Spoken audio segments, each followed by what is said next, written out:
السلام عليكم ورحمة الله وبركاته. إن الحمد لله نحمده ونستعينه ونستغفره ونعوذ بالله من شرور أنفسنا ومن سيئات أعمالنا.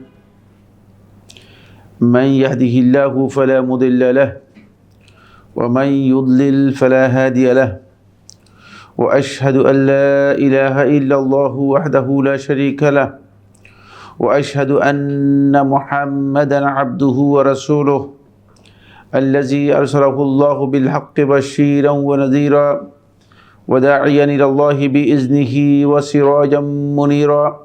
أما بعد فإن أصدق الحديث كتاب الله وخير الهدي هدي محمد صلى الله عليه وسلم وشر الأمور محدثاتها وكل محدثة بدعة وكل بدعة ضلالة وكل ضلالة في النار.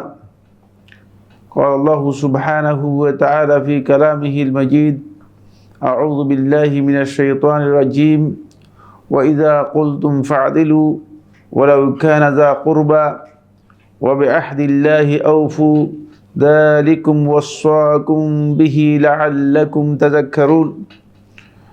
عن عائشة رضي الله تعالى عنها أنها قالت: قال رسول الله صلى الله عليه وسلم في حديث أسامة بن زيد: أتشفع في حد من حدود الله؟ ثم قام فاختطب ثم قال: إنما أهلك الذين قبلكم أنهم كانوا إذا سرق فيهم الشريف تركوه وإذا سرق فيهم الضعيف أقاموا عليه الحد وأيم الله لو أن فاطمة بنت محمد صلى الله عليه وسلم سرقت لقطعت يدها أخرجه البخاري في الصحيح. সম্মানিত উপস্থিতি এবং অনলাইনে যারা আমাদের সাথে যুক্ত আছেন, সম্মানিত দিনী ভাই বোনেরা, শুরুতেই আল্লাহ রাব্বুল আলামিনের অসংখ্য অগণিত শুকরিয়া আদায় করছি যে মহান রাব্বুল ইজ্জত ওয়াল জালাল আমাদেরকে সালাতুল মাগরিবের পরে অত্যন্ত গুরুত্বপূর্ণ একটি মজলিসে ইলমিতে একত্রিত হওয়ার তৌফিক দিয়েছেন। এই জন্য আল্লাহ রাব্বুল আলামিনের শুকরিয়া আদায় করি, আলহামদুলিল্লাহ। সম্মানিত উপস্থিতি, আমরা অত্যন্ত গুরুত্বপূর্ণ একটি বিষয় নিয়ে আজকের এই আলোচনায় আপনাদের সাথে শেয়ার করব ইনশাআল্লাহ তাআলা। সেই বিষয়টি হচ্ছে রাসূলুল্লাহ সাল্লাল্লাহু আলাইহি ওয়াসাল্লামের জীবন থেকে ন্যায় ও ন্যায়নিষ্ঠার যে শিক্ষা রয়েছে সেই বিষয় নিয়ে আমরা কথা বলবো। আমরা জানি যে আল্লাহ রাসূল সাল্লাল্লাহু আলাইহি ওয়াসাল্লাম তিনি মূলত পৃথিবীতে প্রেরিতই হয়েছেন ন্যায়কে প্রতিষ্ঠা করার জন্য, অন্যায়কে দূর করার জন্য। রাসূলুল্লাহ সাল্লাল্লাহু আলাইহি ওয়াসাল্লামের এই দাওয়াত এটাই প্রমাণ করে। আমরা দেখি আল্লাহ সুবহানাহু ওয়া তাআলা কোরআনে কারীমের মধ্যে ইরশাদ করেছেন যে লিতুখরিজান নাসা মিনাজ যুলুমাতি ইলান নূর, আপনাকে এই কিতাব দিয়ে প্রেরণ করা হয়েছে। কিতাবুন মুবারাকুন আনজালনাহু ইলাইক, এটি বরকতময় কিতাব, যে কিতাব আপনার উপর অবতীর্ণ করা হয়েছে লিতুখরিজান নাস, যাতে আপনি মানুষদেরকে বের করে নিয়ে আসতে পারেন মিনাজ যুলুমাতি ইলান নূর, অন্ধকার থেকে মানুষদেরকে আলোতে নিয়ে আসতে পারেন। অন্ধকার কিসের? অন্ধকার তো হচ্ছে আসলে জুলমের অন্ধকার। অন্ধকার কিসের? অন্ধকার হচ্ছে আল্লাহ রাব্বুল আলামিনের হক যারা নষ্ট করছে, শিরকের অন্ধকার, আল্লাহ রাব্বুল আলামিনের অবাধ্যতার অন্ধকার। যত প্রকার অন্ধকার ছিল সেই অন্ধকার থেকে তৌহিদ এবং ঈমানের যে আলো আছে, তৌহিদ ও ঈমানের আলোর দিকে নিয়ে আসার জন্য মূলত মুহাম্মদ রাসূলুল্লাহ সাল্লাল্লাহু আলাইহি ওয়াসাল্লামকে আল্লাহ সুবহানাহু ওয়া তাআলা প্রেরণ করেছেন। এবং এটা আল্লাহ রাব্বুল আলামিন এটা আল্লাহ তাআলা নিজের দিকেও ইঙ্গিত করেছেন। আল্লাহু ওয়ালিয়ুল্লাযিনা আমানু ইউখরিজুহুম মিনাজ যুলুমাতি ইলা নূর। অন্য আয়াতের মধ্যে আল্লাহ তাআলা বলেন, আল্লাহ তাআলা ওয়ালিয়ুল্লাযিনা আমানু, যারা ঈমান এনেছে তাদের অভিভাবক। আল্লাহ রাব্বুল আলামিন হচ্ছে তাদের অভিভাবক। কাদের? আল্লাযিনা আমানু, যারা ঈমান এনেছে। ইউখরিজুহুম, তাহলে আল্লাহ রাব্বুল আলামিন কি অভিভাবকত্ব আল্লাহ তাআলার? অভিভাবকত্ব হচ্ছে এই, ইউখরিজুহুম মিনাজ যুলুমাতি ইলান নূর, আল্লাহ রাব্বুল আলামিন তাদেরকে বের করে নিয়ে আসবেন অন্ধকার থেকে আলোর দিকে। জুলুমাত শব্দটি কোরআনে কারীমে এসেছে অনেকগুলো আয়াতের মধ্যে। আল্লাহ সুবহানাহু ওয়া তাআলা কোরআনে কারীমের মধ্যে জুলুমাত শব্দটি ব্যবহার করেছেন এবং জুলম শব্দটি ব্যবহার করেছেন। জুলম শব্দটি আল্লাহ রাব্বুল আলামিন এক বছরে ব্যবহার করেছেন, কিন্তু জুলুমাত অন্ধকার বোঝানোর জন্য জুলুমাত শব্দটি আল্লাহ সুবহানাহু ওয়া তাআলা বহু বছরে ব্যবহার করেছেন। আমরা বুঝি যে এক বছর আর বহু বছর এর মধ্যে একটা বিরাট মানে ইন্ডিকেটর রয়েছে। সেই ইন্ডিকেটরটা হচ্ছে এই যে জুলুমাত মানে এই পৃথিবীতে মানে জুলুমাত অসংখ্য দিক থেকে আসে, একদিক থেকে নয়। জুলুমাত যে অন্ধকার রয়েছে, অন্ধকার শুধু একদিক থেকে আসে না। আমরা বাহ্যিক যে আলো আছে, সূর্যের আলো, এই যে আলো মানে ঝলসানো এই বাতির আলো, ইলেকট্রিক আলো, এটা শুধুমাত্র মানে দেখার জন্য যে আলো, সেই আলো।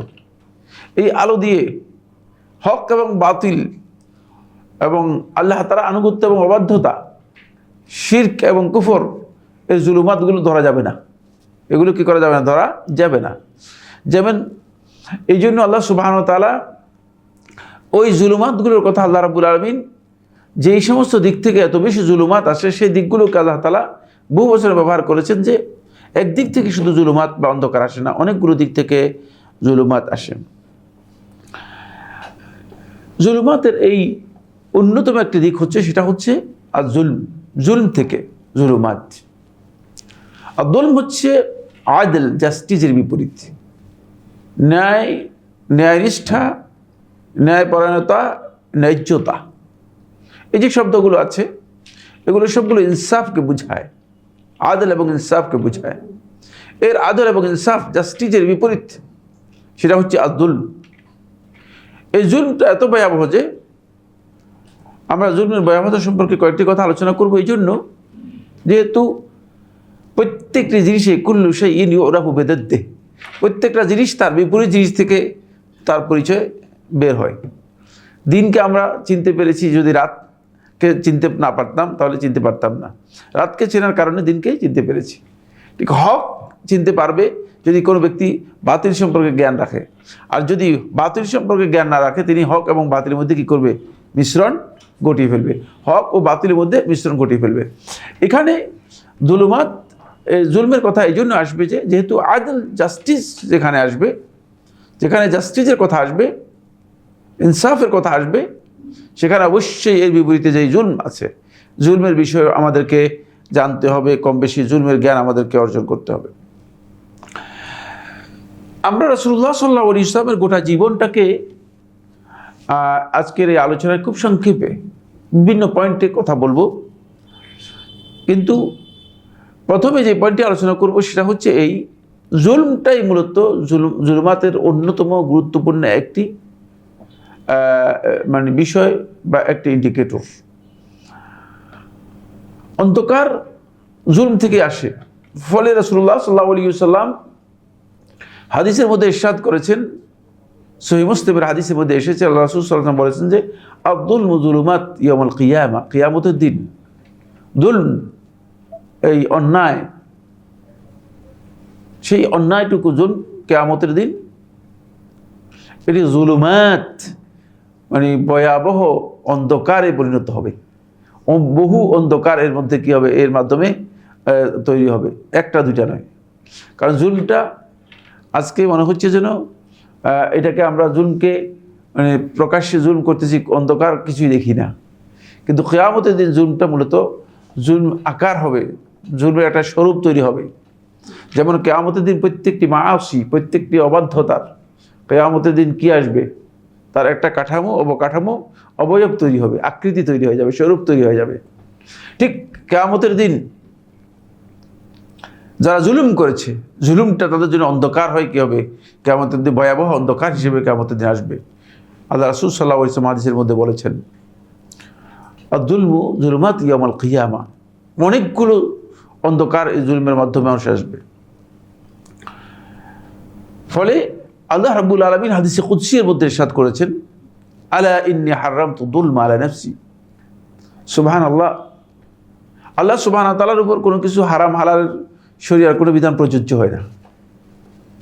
শরীয়তের বিধান এর ঊর্ধ্বে একটি সত্তা, শরীয়তের বিধানের ঊর্ধ্বে সত্তা হচ্ছেন একটি, তিনি হচ্ছেন খালেক সুবহানাহু ওয়া তাআলা, মহিয়ান আল্লাহ সুবহানাহু ওয়া তাআলা।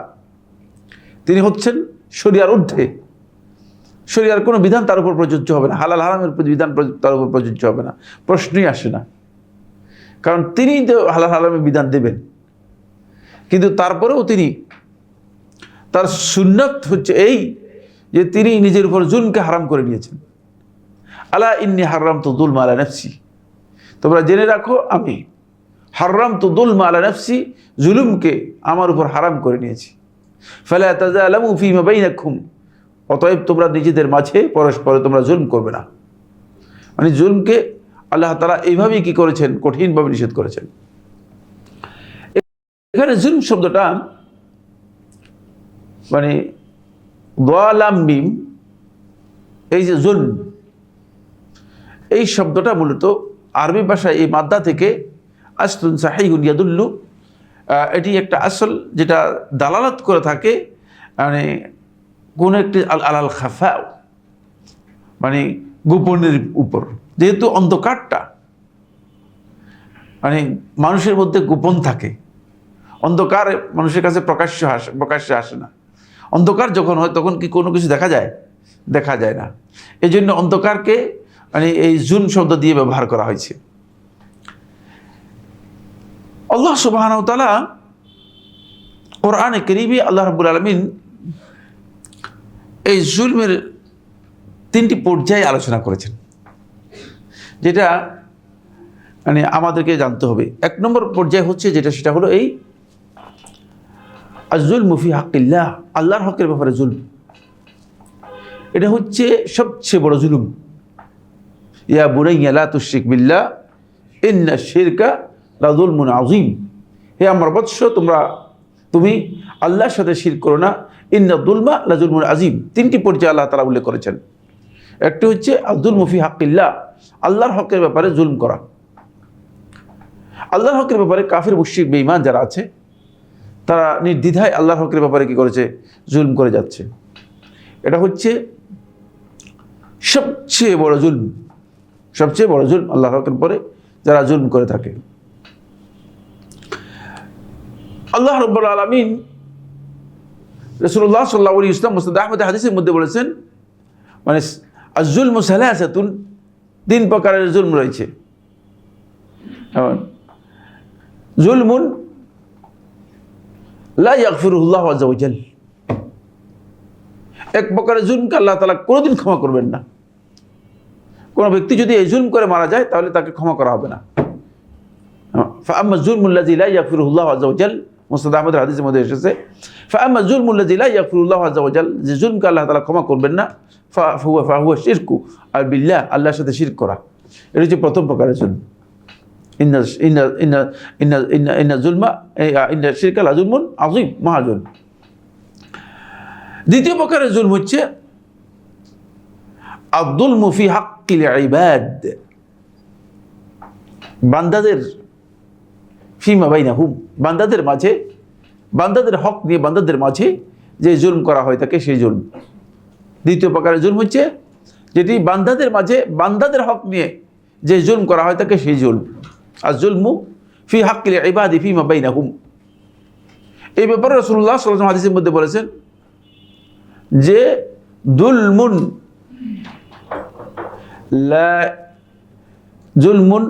লা ইয়াতরুকুহুল্লাহু আযজা ওয়া জাল, এক প্রকার জুলমকে আল্লাহ তাআলা ছাড়ে দিবেন না, এটা ক্ষমা করবেন না, একথা বলেন নাই। এটা আল্লাহ তাআলা ছেড়ে দিবেন না, এটা আল্লাহ ছেড়ে দিবেন না। আম্মা যুলমুল্লাযী লা ইয়াতরুকুহু আল্লাহু আযজা ওয়া জাল, যে জুলমকে আল্লাহ রাব্বুল আলামিন ছেড়ে দিবেন না, হাদিসের মধ্যে রাসূলুল্লাহ ইরশাদ করেন, ওয়া হুয়া আয-যুলমু ফি আল-ইবাদি ফিমা বাইনাহুম, বান্দাদের হকের ব্যাপারে পরস্পরের মাঝে যে হক রয়েছে, হকের ক্ষেত্রে যে জুলম করা হবে, এই জুলমকে আল্লাহ তাআলা ছেড়ে দিবেন না। হাত্তা ইয়াদিনা লিয-যালিমি হাত্তা ইয়াদিনা লিল-মাজলুমি আন জালিমিহি, মাজলুমকে জালেম থেকে তার হক আদায় করে দেওয়া পর্যন্ত। কিয়ামতের দিন আল্লাহ রাব্বুল আলামিন মাজলুমের হকটা মাজলুমকে আদায় করে দেবেন ওই জালেমের কাছ থেকে, ছেড়ে দেবেন না। এটা হচ্ছে আজ-জুলমু ফি হাক্কিল ইবাদ। তাহলে আমরা দ্বিতীয় প্রকার জানলাম যে আজ-জুলমু ফি হাক্কিল ইবাদ, বান্দার ব্যাপারে জুলম। তৃতীয় প্রকার জুলম হচ্ছে আজ-জুলমু ফিল ইবাদি ফি আনফুসিহিম, বান্দা নিজের উপর জুলুম করা, বান্দা নিজের উপর জুলুম করা। এই ব্যাপারে রাসূলুল্লাহ সাল্লাল্লাহু আলাইহি ওয়াসাল্লাম ওই হাদিসের মধ্যে বলেছেন, যুলমুন ইয়াগফিরুহুল্লাহু আযজা ওয়া জাল্লা ইন শাআ আও ইউআযযিবুহু ইন শাআ। এক প্রকারের জুলম, আল্লাহ রাব্বুল আলামিন ইচ্ছা করলে তিনি শাস্তি দেবেন, তিনি ইচ্ছা করলে ক্ষমা করে দেবেন। সেটা হচ্ছে বান্দা নিজের উপর যে জুলম করবে, এটা হচ্ছে আজ-জুলমু আলা নফস, নিজের উপর জুলম করা। মানুষগুলো আজ-জুলমু আলা নফস, নিজের উপর জুলম করে। মানুষ নিজের উপর যে জুলম করে থাকে, এই জুলমের পদ্ধতি হচ্ছে, মানুষ এক নম্বর হচ্ছে বিল মাসিয়া, অবাধ্যতার মাধ্যমে নিজের উপর জুলুম করে থাকে। আল্লাহ রাব্বুল আলামিনের আনুগত্য বাদ দিয়ে আল্লাহ তাআলার অবাধ্যতার মাধ্যমে নিজের উপর জুলুম করে থাকে।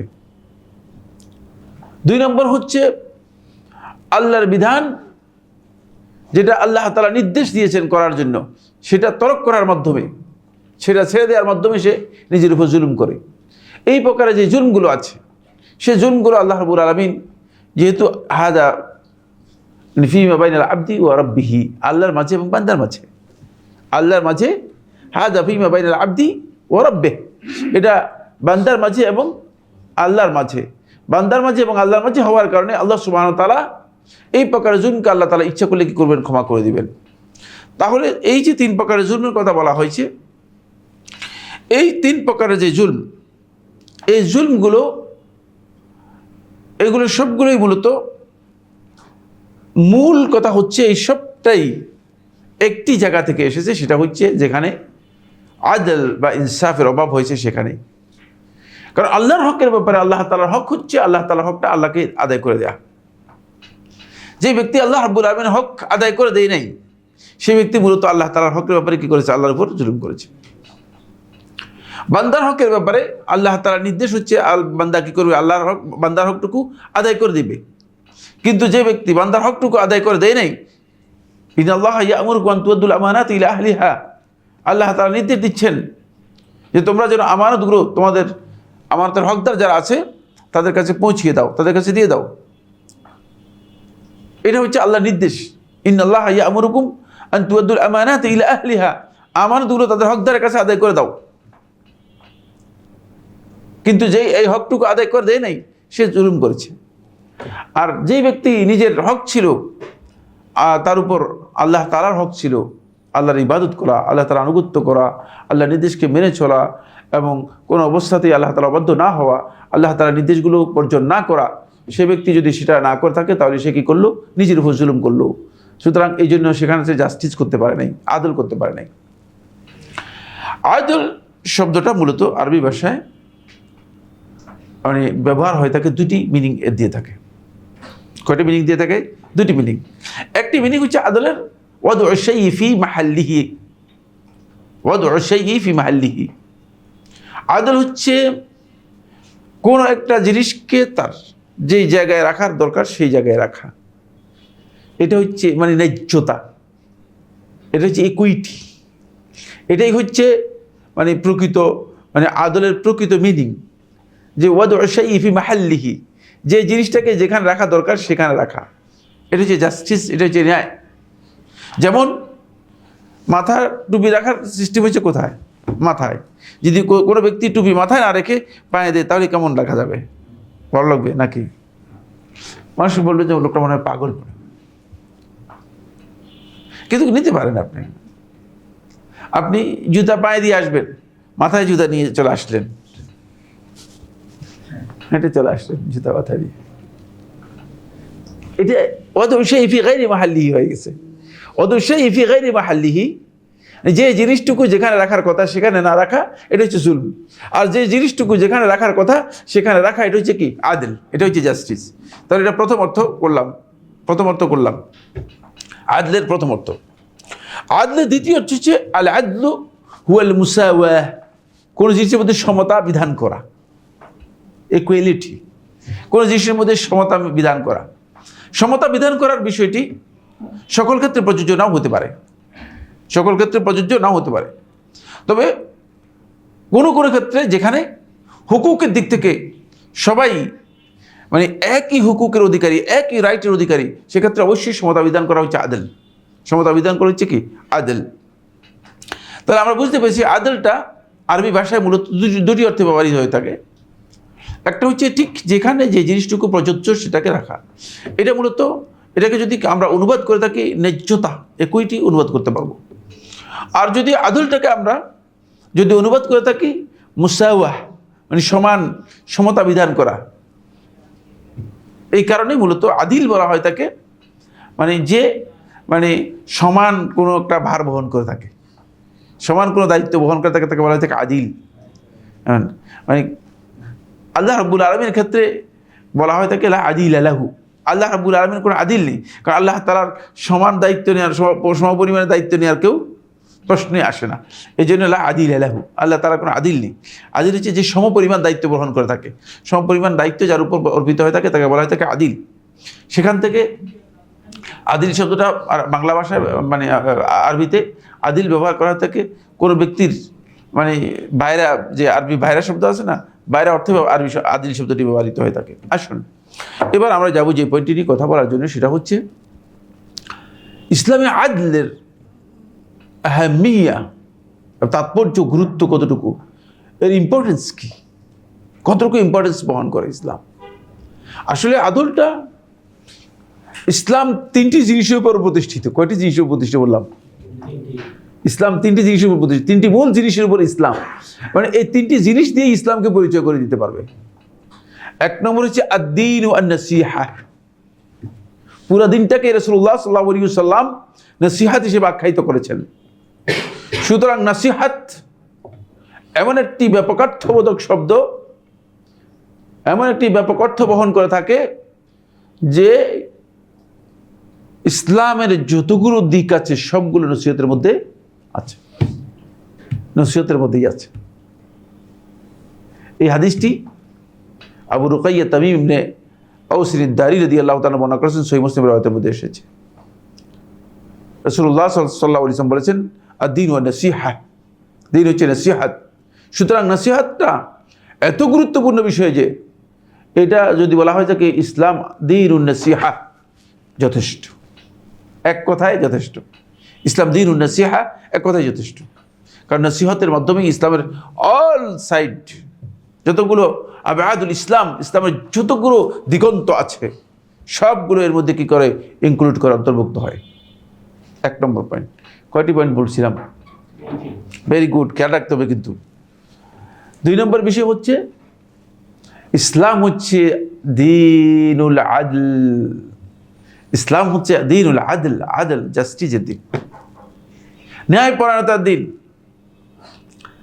ইসলাম আসার পরেই মূলত এই জাস্টিস প্রতিষ্ঠা হয়েছে। ফলে যখন ইয়ারমুকের যুদ্ধে মুসলিমরা ওই রোমানদের মুখোমুখি হলো, তখন রোমান সাম্রাজ্যের যেই সেনা প্রধান ছিল রুস্তুম বলল যে তাদের একজন নেতাকে নিয়ে আসো। তারা আমাদের কাছে আসলে কি চায়? যদি টাকা পয়সা চায়, আমাদের অনেক অর্থ সম্পদ প্রাচুর্য আছে, সবটাই তাদেরকে ঢেলে দিব, কিন্তু তারা যুদ্ধ করতে চায় কেন? সমস্যাটা কোথায় তাদের? তাদের সমস্যাটা কোথায়? বললো যে তাদের একজন ব্যক্তিকে নিয়ে আসো, তার সাথে কথা বলি। অনেক লম্বা ইতিহাস, যেহেতু সময় আমার হাতে খুব কম, মানে আমার মূল আলোচ্য বিষয়ে অনেকগুলো কথা রয়েছে। সেখানে রবি ইবনে হারাস রাদিয়াল্লাহু তাআলা আনহু তিনি গেলেন। তিনি যাওয়ার পরে তাকে জিজ্ঞেস করলেন, মা আখরাজাকুম, কিসে তোমাদেরকে এখানে নিয়ে আসছে, কি কারণে তোমরা আসছো? তখন তিনি বললেন যে নাহনু কওমুন আ'আজ্জানাল্লাহু বিল ইসলাম, আমরা এমন একটা জাতি, এমন একটি সম্প্রদায় যাদেরকে আল্লাহ তাআলা ইসলামের মাধ্যমে আল্লাহ রাব্বুল আলামিন আমাদেরকে সম্মান এবং মর্যাদা দিয়েছেন। আমরা ইসলামের সেই দাওয়াত দিয়ে তোমাদের কাছে এসেছি। কেন এসেছি? যাতে করে লিনুখরিজা আল ইবাদ ইলা রাব্বিল ইবাদ, যাতে করে এই মানুষগুলোকে মানুষের গোলামি থেকে বের করে আল্লাহ রাব্বুল আলামিনের গোলামির দিকে নিয়ে আসতে পারি। অমিন জাওরিল আদিয়ান ইলা আদলিল ইসলাম, এবং এই বিভিন্ন ধর্মের যেই অত্যাচার এবং জুলম রয়েছে, এই জুলম থেকে যেন মানুষগুলোকে ইলা আদলিল ইসলাম, ইসলামের যে জাস্টিস আছে, ইসলাম যেই ন্যায় বিধান দিয়েছে সেই বিধানের দিকে নিয়ে আসতে পারি। কারণ ইসলাম হচ্ছে মূলত এমন একটি বিধান যে বিধানের প্রত্যেকটি জায়গায় আদলকে অগ্রাধিকার দেওয়া হয়েছে। ফলে আল্লাহ রাব্বুল আলামিন কোরআনে কারীমের মধ্যে আল্লাহর বিধানের মানে মৌলিক যে বৈশিষ্ট্যগুলো বর্ণনা করেছেন, মৌলিক যে বৈশিষ্ট্য আল্লাহ সুবহানাহু ওয়া তাআলা বর্ণনা করেছেন, সেখানে আল্লাহ সুবহানাহু ওয়া তাআলা বলেছেন যে লা ইউকাল্লিফুল্লাহু নাফসান ইল্লা উসআহা। আল্লাহ তাআলা নিজেই বান্দাকে এমন কোনো কিছু চাপিয়ে দেন না যেটা বান্দার সাধ্যের বাইরে। সুবহানাল্লাহ। ইচ্ছা করলে আল্লাহ রাব্বুল আলামিন আমাদের উপর মানে আল্লাহ সুবহানাহু ওয়া তাআলা 100 ওয়াক্ত সালাতকে ফরজ করে দিতে পারতেন, এবং 24 ঘন্টার মধ্যে 100 ওয়াক্ত আদায় করা তেমন কোনো কঠিন হতো না। 100 বাদে দিলাম, 100 কি করলাম, মাইনাস করলাম, শূন্য একটা কি ফেলে দিলাম, 10 করে দিতে পারতেন তো, ঠিক না? কিন্তু 10 করেননি আল্লাহ সুবহানাহু ওয়া তাআলা। আল্লাহ রাব্বুল আলামিন এটাকে এমন এমন করে দিয়েছেন যে সংক্ষেপ করে দিয়েছেন। তারপর এটাকে এর জন্য ওয়াক্ত ফিক্সড করে দিতে পারতেন, ওয়াক্ত কি করতে পারতেন, ফিক্সড করে দিতে পারতেন। কিন্তু ওয়াক্তটা আল্লাহ রাব্বুল আলামিন মুকাইয়াদ বা মুহাদ্দাদ করেন নাই, নির্দিষ্ট করে দেন নাই, বরং মুআসসা করে দিয়েছেন। ওয়াক্তটাকে প্রশস্ত করে দিয়েছেন। তুমি জোহরের সালাত, আমি জোহরের সালাত আদায় করব যখন কি লিদুলুকি শামস, সূর্য যখন কি হবে হেলে যাবে, তারপরে সেখান থেকে আরম্ভ করে যখন এক ছায়া পরিমাণ, কোন একজন ব্যক্তির ছায়া যখন এক ছায়া পরিমাণ হয়ে যাবে তখন পর্যন্ত পড়তে পারবে। তাহলে সহজ করে দেওয়া হয়েছে না? হ্যাঁ হ্যাঁ, আল্লাহ রাব্বুল আলামিন আদল জাস্টিস করেছেন। এই জন্য ইসলামের মূল বিষয় হচ্ছে জাস্টিস। ফলে জাস্টিসকে এত গুরুত্ব দেওয়া হয়েছে যে প্রত্যেকটি ক্ষেত্রে আদলকে এমন গুরুত্ব দেওয়া হয়েছে যে রাসূল হুদা সাল্লাল্লাহু আলাইহি ওয়াসাল্লাম সহিহ বুখারী হাদিসের মধ্যে এসেছে, সাবআতুন ইউদিল্লুহুমুল্লাহু ফি যিল্লিহি ইয়াওমা লা যিল্লা ইল্লা যিল্লুহ। 7 দল লোককে আল্লাহ সুবহানাহু ওয়া তাআলা কিয়ামতের দিন তার ছায়ায় আল্লাহ রাব্বুল আলামিন ছায়া দিবেন, আরশের ছায়ার নিচে ছায়া দিবেন। কঠিন সময় যখন মাহশরের মধ্যে, হাশরের ময়দানে কোনো প্রকার ছায়া থাকবে না, সেখানে একদল লোক স্পেশাল মানে ফেসিলিটি পাবে, চিন্তা করে যায়। এর প্রথম ব্যক্তি হচ্ছে ইমামুন আদিল, সেই শাসক যেই শাসক জাস্টিস কায়েম করবে। কারণ ইসলামের মূল বিষয় হচ্ছে আদল। ফলে নবী সাল্লাল্লাহু আলাইহি ওয়াসাল্লাম মানে এমনভাবে জাস্টিস কায়েম করেছেন, নবী সাল্লাল্লাহু আলাইহি ওয়াসাল্লাম আদল এমনভাবে কায়েম করেছেন। আপনারা জানেন নবী সাল্লাল্লাহু আলাইহি ওয়াসাল্লাম আসার পরে সুবহানাল্লাহ, নবী সাল্লাল্লাহু আলাইহি ওয়াসাল্লাম যখন আগমন করলেন, আগমন করার পরে নবী সাল্লাল্লাহু আলাইহি ওয়াসাল্লামের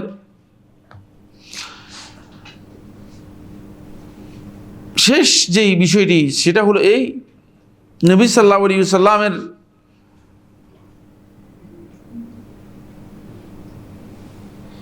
এমন এক পরিবেশে আসলেন যে যেটার নামই হচ্ছে জাহিরি সমাজ।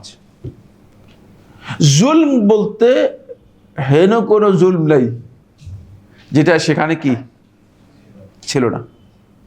আদল বলতে কোনো কিছুই সেখানে কি বিদ্যমান ছিল না। আদল বলতে কোনো কিছুই সেখানে বিদ্যমান ছিল না। রাসূলুল্লাহ সাল্লাল্লাহু আলাইহি ওয়াসাল্লাম এই যে কঠিন একটি অবস্থা যেখানে জুলমের সব কিছু বিদ্যমান ছিল, সেখানে আল্লাহ রাসূল সাল্লাল্লাহু আলাইহি ওয়াসাল্লাম জাস্টিসের জন্য রাসূলুল্লাহ সাল্লাল্লাহু আলাইহি ওয়াসাল্লাম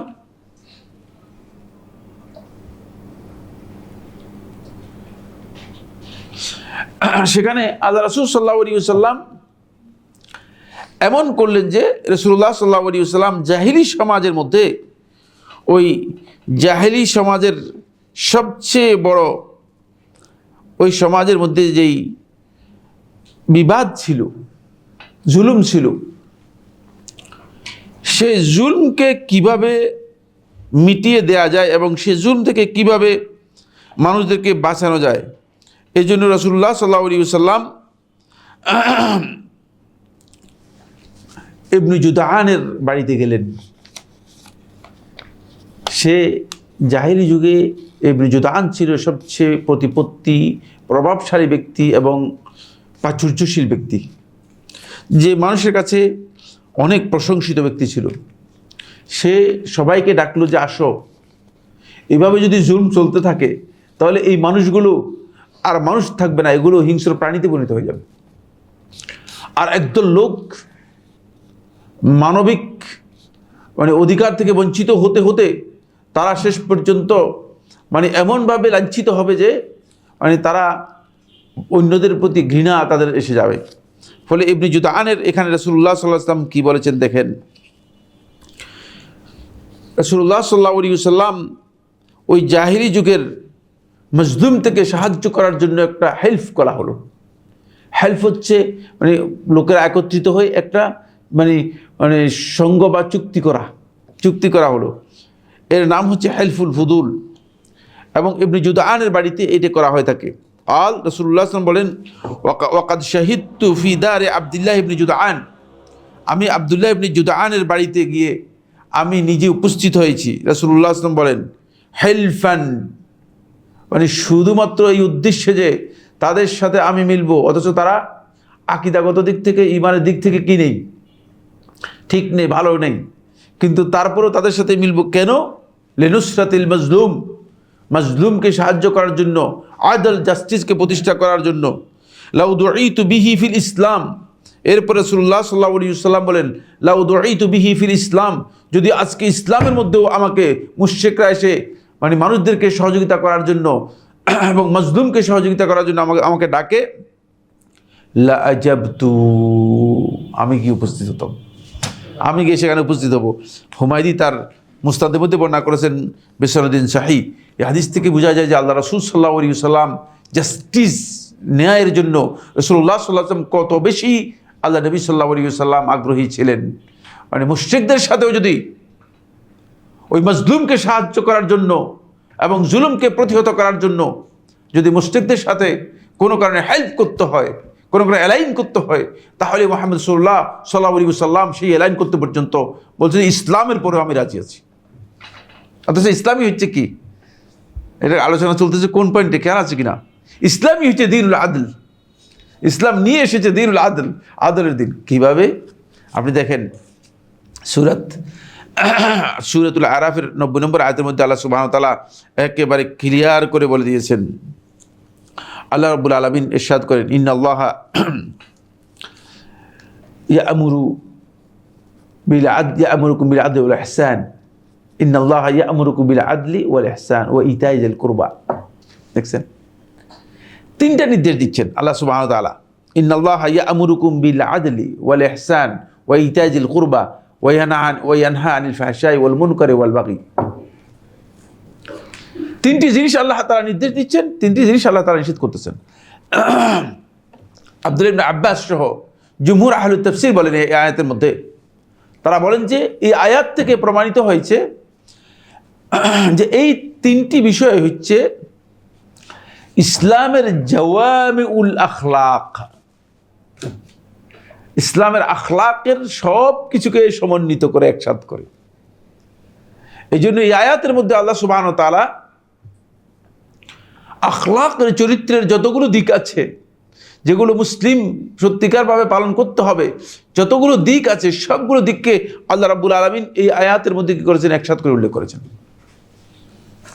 এর মধ্যে প্রথম হচ্ছে ইন্নাল্লাহা ইয়া'মুরু বিল আদলি ওয়াল ইহসান।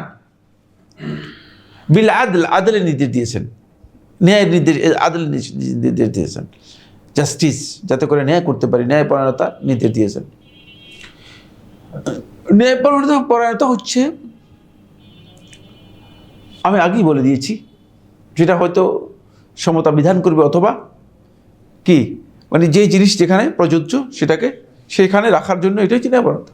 ন্যায়পরায়ণতা হচ্ছে যেমন আমার কাছে একজন ব্যক্তি 1 লক্ষ টাকা পাবে, তাকে আমি কি করবো 1 লক্ষ টাকা দিয়ে দেব, এটা হচ্ছে কি আদল, এটা হচ্ছে আদল। অথবা মানে কোনো একজন ব্যক্তির হক আমার কাছে রয়ে গিয়েছে, তার হকটা তার কাছে পৌঁছে দেব, এটা হচ্ছে কি আদল, এটা হচ্ছে আদল। এর সাথে আল্লাহ রাব্বুল আলামিন বলছে ওয়াল ইহসান, শুধু আদল দিয়ে যথেষ্ট হবে না তোমাদের। ইহসান হচ্ছে ওই আপনি যে আপনার কাছে আপনার কাছে 1 লক্ষ টাকা পাবে, তাকে 1 লক্ষ টাকা দেওয়ার সময় আপনি বলবেন যে ভাই আপনি তো ভালো উপকার করেছেন, আপনি তো অনেক ভালো মানুষ, আপনি আমার অনেক ভালো কাজ করেছেন, সুতরাং যাক 1,05,000 টাকা নিয়ে যান। এটা হচ্ছে ইহসান, দেখছেন? সুতরাং এটা আদলের সাথে যুক্ত, এটা আদলের সাথে যুক্ত। বলে ইহসান, আপনার প্রত্যেকটি কাজের মধ্যে আদল, এই আদলটাকে সৌন্দর্যমণ্ডিত করার জন্য যে কাজটি প্রয়োজন, সেটা প্রত্যেকটি কাজ যখন করবে তখন তাকে অবশ্যই সেই কাজটি কি করতে হবে, সুন্দরভাবে করতে হবে। এমনকি ওয়াইজা যাবাহতুম ফাআহসিনু যাবহা, রাসূলুল্লাহ সাল্লাল্লাহু আলাইহি ওয়াসাল্লাম হাদিসের মধ্যে ইরশাদ করেন, যখন তোমরা জবে করবে, জবে করাটা হচ্ছে আদল, কারণ জবে করাটা আল্লাহর বিধান, এটা আদল, এটা কিন্তু কি নয়, জুলম নয়। মানে প্রাণীকে আপনাকে প্রাণীর গোশত আল্লাহ তাআলা অনুমোদন দিয়েছেন, হালাল করে দিয়েছেন। এখন এই প্রাণীর গোশত যদি আপনি খেতে হয়, তাহলে আল্লাহ তাআলা বলছে এটাকে জবে করে খেতে হবে। এখন যদি এটাকে মেরে খান, তাহলে এটা হচ্ছে জুলম। আপনাকে তো খেতে তো হবে, কিন্তু খাওয়ার জন্য তো আপনি একটা পদ্ধতি আবিষ্কার করবেন। তো জালিম সমাজ, ওই জাহিল সমাজ এটাকে মানে আগে শুট করে তারপরে মেরে তারপরে খায়। কিন্তু তারা আল্লাহর বিধানটাকে যদি মানে ফলো করতো, অনুসরণ করতো, তাহলে এই সমস্যাটুকু হতো না। কারণ শুট করার পর যেটা হয় এটা হচ্ছে জুলম, এটা জায়েজ নেই। শুট করার পর যেটা হয় সেটা হচ্ছে শুট করার সাথে সাথেই ওই প্রাণী স্ট্রোক করে, স্ট্রোক করার পর তার যেই আদ্দামুল মাসফুহ, যেটা প্রবাহিত রক্ত, যেটা শরীরের মধ্যে, এই পুরো প্রবাহিত রক্তটা তার ব্রেন এবং তার হার্ট এগুলোর মধ্যে চলে যায়, ফলে এটা বিষাক্ত হয়ে যায়। গলত, বুঝে নেই, বুঝে নেই। আর যখন জবে করে দেওয়া হবে, এটা হচ্ছে আদল। জবে করলে তার কষ্ট হবে কম। জবে যখন করে দেওয়া হবে, জবে করে দেওয়া হলে জবার সাথে সাথেই দামুল মাসফুটা দ্রুত বেরিয়ে যাবে, বের হয়ে যাওয়ার পরে সে স্ট্রোক করবে না, সে মারা যাবে। কারণ যখনই তার ওয়াদাজান বলা হয় থাকে, এই দুটি রোগ, এখানে দুটি রোগ আছে, আপনার আমার সবাই আছে, প্রাণী জগতের আছে, এগুলোকে ওয়াদাজান বলা হয়ে থাকে। এই দুটি নাম হচ্ছে ওয়াদাজান। কারণ এই দুটি রোগই হচ্ছে মূলত আসল, এটা হচ্ছে মূল, বুঝতে পেরেছেন? যে মূল যেটার উপর কি যেগুলোর উপর মানে দাঁড়িয়ে আছে, এই যে কোনো একটা ছিঁড়ে গেলে ব্যক্তি আর চলতে পারবে না, স্ট্রেংথ শেষ হয়ে যাবে, শুধু ছিঁড়ে গেলে শেষ। তো এই মানে এই দুটি যখন কেটে দেওয়া হবে, তখন তার রক্তগুলো বের হয়ে গেলে আস্তেই তার ব্রেন ড্যামেজ হয়ে যাবে, হার্ট স্টপ হয়ে যাবে, এবং সেটা খুব অল্প সময়ের মধ্যে হবে।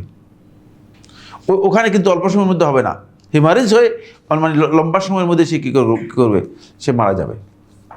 এটা হচ্ছে আদল। তারপরে রাসূলুল্লাহ সাল্লাল্লাহু আলাইহি ওয়াসাল্লাম এই আদলকে, জাস্টিসটাকে ইহসানের জায়গায় নিয়ে গেছেন।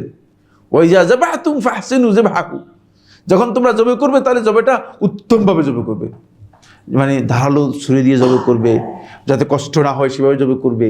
দেখেন ইসলাম কিভাবে জাস্টিসটাকে মানে ন্যায়ের বিষয়টাকে ইসলাম কিভাবে গুরুত্ব দিয়েছে।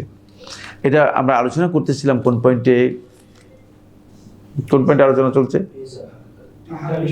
না, মানে ওই যে জাওয়ামুল আখলাক যে আয়াত দিয়ে আলোচনা করতেছিলাম, আল ইহসান। তারপরে হচ্ছে ইতা ইজিল কুরবা। দেখেন যাবিল কুরবা, নিকট আত্মীয় যারা আছে, মানে তারা যে আপনার সম্পদের মধ্যে তাদেরকে কিছু দেয়া, এটা আপনার আদল, কারণ তার হক আছে, তাদের হক আছে আপনার।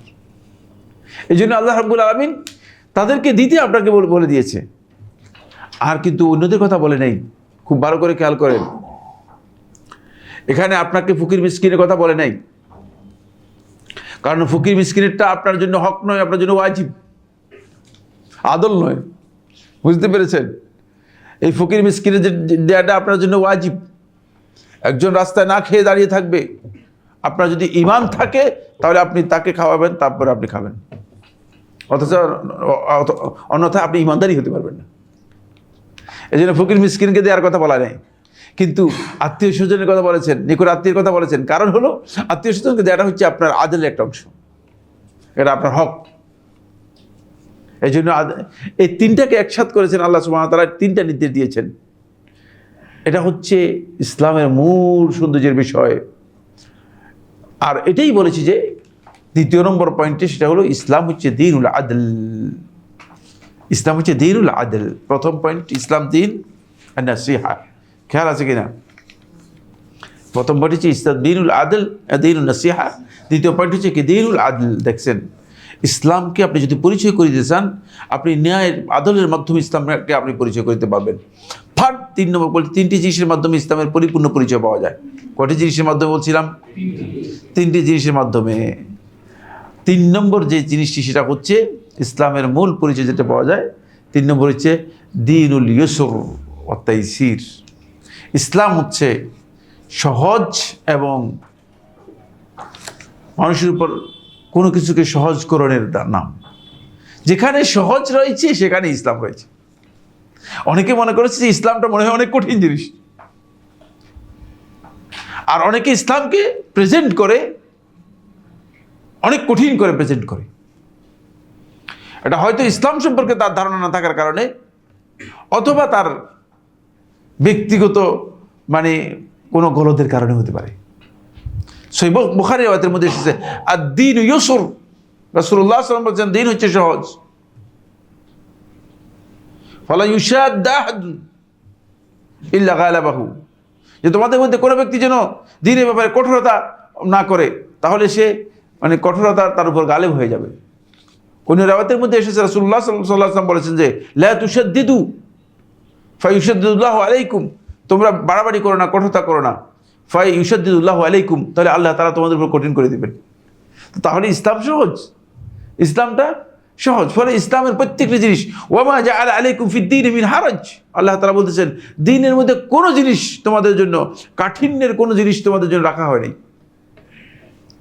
কঠিনের কোনো জিনিস দ্বীনের মধ্যে নেই। বরং ইমাম শাফিঈ রাহমাতুল্লাহ আলাইহি আরো স্পষ্ট করে দিয়েছেন।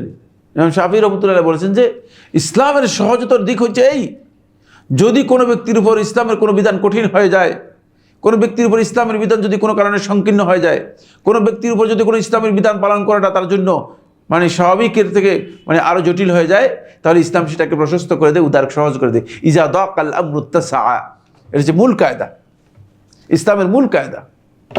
ইজা দাকাল আমরু ইত্তাসা মাখতুরা রাসূলুল্লাহ সাল্লাল্লাহু আলাইহি ওয়াসাল্লাম বাইনা আমরাইন ইল্লা ইখতারা আইসারাহুমা। রাসূলুল্লাহ সাল্লাল্লাহু আলাইহি ওয়াসাল্লাম যখনই, সহিহ বুখারী riwayতের মধ্যে এসেছে, রাসূলুল্লাহ সাল্লাল্লাহু আলাইহি ওয়াসাল্লামকে যখনই দুইটি বিষয়ে আল্লাহ রাসূলকে যখন ইখতিয়ার করার অনুমোদন দেওয়া হতো, যে আপনি এটা নেবেন নাকি এটা নেবেন। যেমন আল্লাহ রাসূল সাল্লাল্লাহু আলাইহি ওয়াসাল্লাম যখন মেরাজে গিয়েছেন, তখন রাসূলুল্লাহ সাল্লাল্লাহু আলাইহি ওয়াসাল্লামকে মদও দেওয়া হয়েছে, দুধও দেওয়া হয়েছে। আল্লাহ তাআলার দেখে হিকমত দেখেন, ফিতরাত রাসূলুল্লাহ সাল্লাল্লাহু আলাইহি ওয়াসাল্লামকে, কারণ মদ কিন্তু রাসূলুল্লাহ সাল্লাল্লাহু আলাইহি ওয়াসাল্লাম জানতেন না যে মদ ইসলামে হারাম, কারণ তখন তো রাসূলুল্লাহ সাল্লাল্লাহু আলাইহি ওয়াসাল্লাম মদের হারামের আয়াত নাযিল হয়েছে কিন্তু মদিনায়। বুঝতে পেরেছেন? কিন্তু রাসূলুল্লাহ সাল্লাল্লাহু আলাইহি ওয়াসাল্লাম ফিতরাত যেটা, সেটাই গ্রহণ করলেন। রাসূলুল্লাহ দুধ গ্রহণ করলেন, দেখলেন যে মদটা মূলত কি নয়, মদটা আসলে মানুষের জন্য উপাদেয় নয়, মদটা মানুষের জন্য উপাদেয় নয়। ক্লিয়ার? দেখছেন?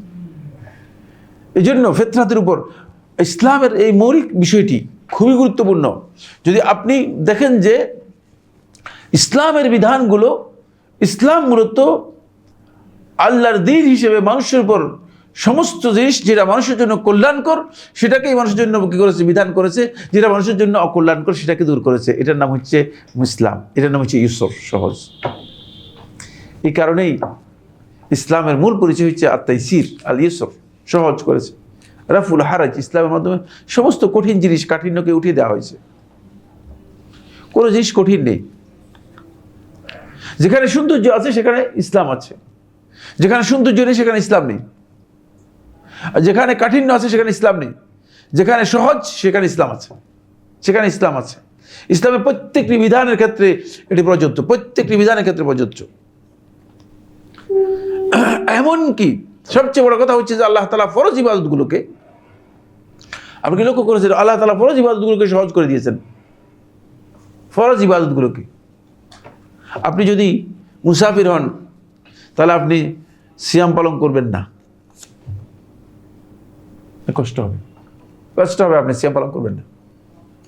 দিব্যি দিনের বেলা খেয়ে বেড়াবেন, কোনো অসুবিধা নেই, কেউ কিছু বলতে পারবে না, আল্লাহর বিধান। মুসাফির ব্যক্তি, আপনি সফরে গিয়েছেন, আপনি 2 রাকাত নামাজ পড়ে চলে যাচ্ছেন সুন্দর মতে, কোনো অসুবিধা নেই। দেখেন সহজ করে দিচ্ছে কিভাবে, ইসলামের মূল নীতি এটা। সমস্যা হচ্ছে আমরা আমাদের 2টি ভুল কনসেপ্টের কারণে ইসলামটাকে আমরা কঠিন করে নিয়েছি। একটা ভুল কনসেপ্ট হচ্ছে মানে যত বেশি ইবাদত তত বেশি সওয়াব। মারাত্মক ভুল কনসেপ্ট, মহা ভয়ঙ্কর একটা ভুল কনসেপ্ট। ফলে লোকেরা মনে করতেছে যে আমি যদি 200 রাকাত নামাজ পড়তে পারি আমার সব মনে অনেক বেশি হয়ে যাবে। আসলে কিন্তু তাকে বলাই হয় না 200 রাকাত সালাত আদায় করতে, তাকে বলাই হয়নি, তার একটা কাজই না। এই কনসেপ্টটা এখনো মাথার মধ্যে কাজ করতেছে লোকদের, যেহেতু দিন বুঝে নাই, ফলে দিনটাকে প্রেজেন্ট করেছে অত্যন্ত কঠিন করে, অত্যন্ত কঠিন করে। অনেক লোক আছে যে জানাবাতের মানে যদি কোনো কারণে গোসল ফরজ হয়ে যায়, সে গোসল করবে কিভাবে এটা নিয়ে অন্তপক্ষে পাগল, কয়েকজন পাগল হয়ে গেছে, অন্তপক্ষে 20 জন পাগল আমার সাথে জড়িত, মানে প্রশ্ন আছে, মানে প্রশ্ন উত্তরে জড়িত আছে, 20 জন পাগলই হয়ে গেছে। কিচ্ছু না, এটা আসলে গোসল তো কিছুই না, গায়ের উপর পানি ঢেলে দিলে 3 বার পানি দিলে মাথার উপর দিয়ে শেষ গোসল। কিন্তু এটাকে তাদেরকে বুঝাবে কি? এটাকে এত কঠিন করে নিয়েছে, দিনটাকে নিজের উপর কঠিন করে নিয়েছে, ভয়ঙ্করভাবে কঠিন করে নিয়েছে। আসুন এরপরে যে পয়েন্টটি, সেটা হলো এই, যে পয়েন্টের কারণে মানুষ মানে দিনটাকে কঠিন করে নিয়েছে, সেটা হলো এই, তারা ইসলামকে ব্যক্তির ধ্যান ধারণা এবং ব্যক্তির চিন্তার মধ্যে ইসলামকে কি করেছে, কনফাইন করে নিয়েছে। এখন ব্যক্তি ইসলামটাকে তার ব্যক্তিগত ইসলামে পরিণত করে নিয়েছে। ফলে কেউ এই হুজুরের বক্তব্য, কেউ ওই হুজুরের বক্তব্য, কেউ আলেমের বক্তব্য, মানে দিনটা তাদের ওই ওই ওই ওই ধারায় চলে গিয়েছে, সবাই ধারা চলে গিয়েছে। সহজ যেটা ছিল সেটা আর নেই। কারণ আমার কাছে আসছেন, আমি তখন আপনাকে মানে বললাম যে আপনি এটা করবেন, ফলে পুরোটাই মন গড়া চিন্তার মধ্যে চলে গিয়েছে, খাহেসের চিন্তার মধ্যে চলে গিয়েছে। আসুন আমরা যে পয়েন্টটি নিয়ে আলোচনা করতেছিলাম সেটা হলো এই যে ইসলাম মূলত 3টি জিনিসের পরিচয়ের মাধ্যমে ইসলামকে পরিচয় করে দেয়। এর 1/3 বিষয় হচ্ছে, মানে মৌলিক বিষয় হচ্ছে ইসলামের, ইসলাম হচ্ছে দ্বীনুল আদল, এটার প্রথম জাস্টিসের প্রথম পরিচয়, প্রথম গুরুত্ব। দ্বিতীয় নম্বর গুরুত্ব হচ্ছে জাস্টিসে যেটা, সেটা হলো এই যে সাহাবায়ে কেরাম রাসূলুল্লাহ সাল্লাল্লাহু আলাইহি ওয়াসাল্লামকে যখন পরিচয় করে দিয়েছেন, তখন আনাস ইবনে মালিক রাদিয়াল্লাহু আনহু করেন, তিনি বলেন যে আল্লাহ রাসূল সাল্লাল্লাহু আলাইহি ওয়াসাল্লাম কানা আ'দালান নাসি ওয়া আফফান নাস।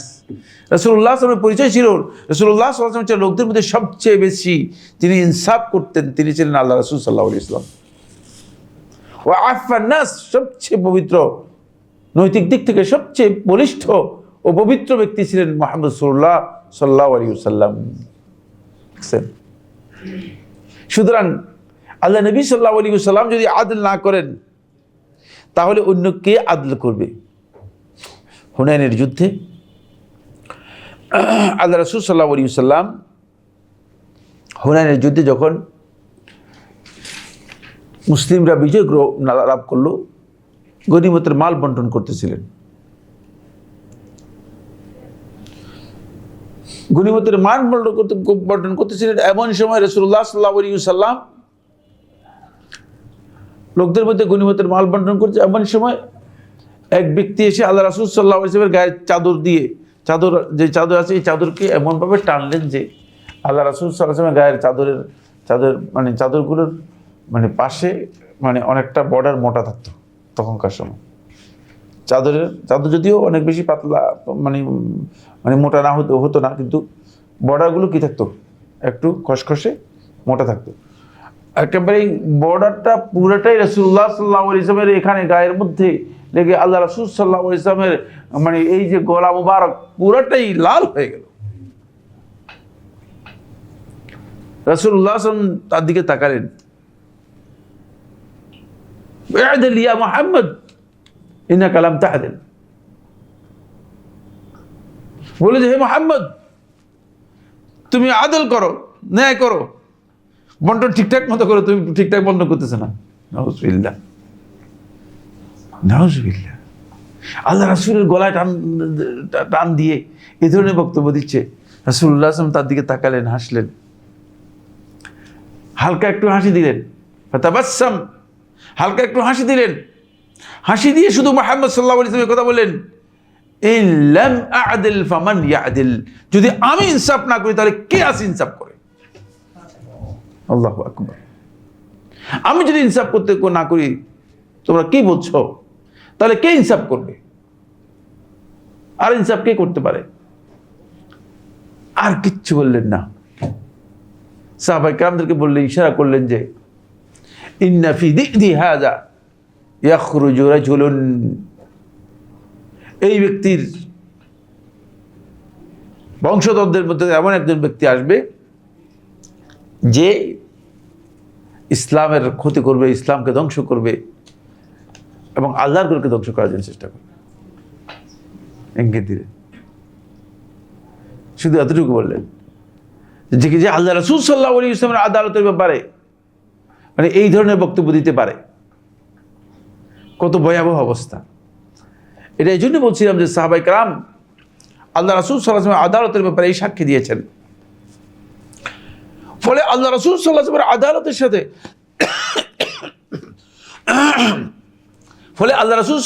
আদালতের সাথে যুক্ত হওয়ার কারণে আল্লাহ রাব্বুল আলামিন গোটা 3 যুগের আল্লাহ রাসূলের সাথে যারা সত্যিকার অনুসারী হয়েছে তাদের সবার আদালতের কথা আল্লাহ তাআলা কোরআনের মধ্যে ঘোষণা করে দিয়েছে। السابقون الأولون من المهاجرين والأنصار والذين اتبعوهم بإحسان رضي الله عنهم ورضوا عنه। গোটা 3 যুগের সবার আদালতের ব্যাপারে আল্লাহ রাব্বুল আলামিন কোরআনে কারীমের মধ্যে ঘোষণা করে দিয়েছে। বলে সাহাবায়ে কেরামরা সবাই আসহাবু রাসূলুল্লাহ সাল্লাল্লাহু আলাইহি ওয়াসাল্লাম কুল্লুহুম উদুল, আল্লাহ রাসূল সাল্লাল্লাহু আলাইহি ওয়াসাল্লাম সাহাবায়ে কেরামদের সবার আদালতের ব্যাপারে যে প্রশ্ন করবে সে কাফের, যে প্রশ্ন করবে সে কাফের।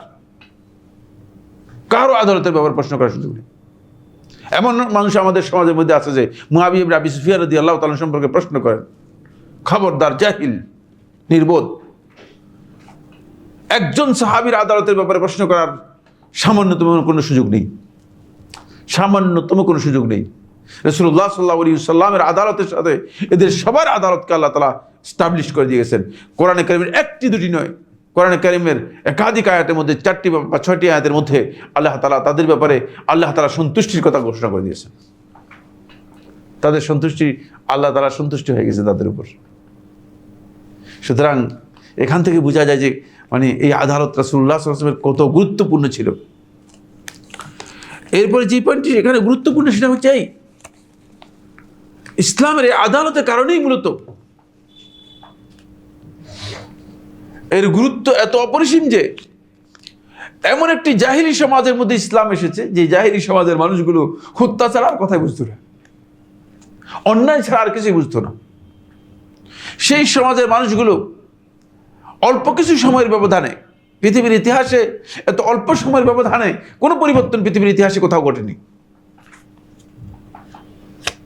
কোথাও ঘটেনি। অল্প সময়ের ব্যবধানে, মাত্র 13-14 বছরের ব্যবধানে আল মুজতামা আল মাদানী রাসূলুল্লাহ সাল্লাল্লাহু আলাইহি ওয়াসাল্লাম মদিনার সমাজ গঠন করেছেন, যেই সমাজের মধ্যে জাস্টিস করাটাই ছিল সমাজের প্রত্যেকটি নাগরিকের দায়িত্ব। তারা মনে করতো যে ন্যায় প্রতিষ্ঠা করাটাই হচ্ছে আমাদের দায়িত্ব। ন্যায়ের উপর থাকাই হচ্ছে আমাদের দায়িত্ব। এমন অবস্থা তৈরি হয়েছে যে মানে ন্যায় প্রতিষ্ঠা করা যায় এমন মানে এটা দায়িত্ব হয়েছে যে এমন অবস্থা তৈরি হয়েছে, ন্যায় যে এমন গুরুত্ব বহন করে যে ওই মক্কার ওই মদিনার সমাজের মধ্যে ন্যায় প্রতিষ্ঠা হওয়ার কারণে সেখানে আল্লাহ রাসূল সাল্লাল্লাহু আলাইহি ওয়াসাল্লাম তো চলে গেলেন। আবু বকর রাদিয়াল্লাহু তাআলা আনহুর সময় ওমর খাত্তাব রাদিয়াল্লাহু তাআলা আনহুকে কাদায়ের দায়িত্ব দেওয়া হলো। ওমর রাদিয়াল্লাহু তাআলা আনহুর সময় আলী ইবনে আবি তালেবকে কাদায়ের দায়িত্ব দেওয়া হলো। কিন্তু মানে ওই সমাজের মানুষগুলো মানে বিচারের জন্য আর আসার প্রয়োজন হয়নি। জুলুম এমনভাবে উঠে গিয়েছে, পরস্পরের জুলুম এমনভাবে উঠে গিয়েছে যে মানুষগুলোর বিচারের জন্য তাদের কাদায়ের জন্য আসতে হয়নি। আবু বকর রাদিয়াল্লাহু তাআলার সময় ওমর রাদিয়াল্লাহু বললেন যে আবু বকর, আমাকে যে দায়িত্ব দিয়েছে দায়িত্বে আমার কি লাভ? কোনো মানুষ তো আসে না বিচারের জন্য। আর এই আদল প্রতিষ্ঠা হওয়ার কারণে কি হয়েছে, ওমর ইবনে আব্দুল আজিজ রাহিমাহুল্লাহ তাআলার সময় মানে আল্লাহ রাব্বুল আলামিন যে ওয়াদা দিয়েছেন আল্লাহ তাআলার, সেই ওয়াদাটা আল্লাহ তাআলা অক্ষরে অক্ষরে পূরণ করেছেন। আব্বাসী খেলাফতের সময় কোষাগার থেকে, কোষাগার না এটা কি বলা হয় থেকে যে মানে দরভান্ডার, এটা কি করা হয় বলা হয় যেখানে মানে গোডাউন থেকে আর কি, গোডাউনে যেখানে মানে সেখান থেকে এইরকম বড় বড়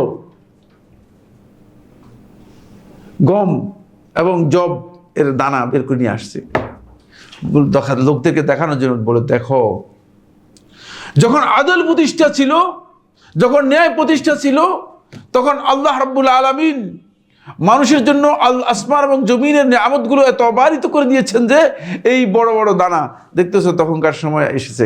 আর এখন মানে তোমাদের এই যে গমের দানাগুলো একটু হয়ে গেছে, ছোট হয়ে গেছে, দেখছেন?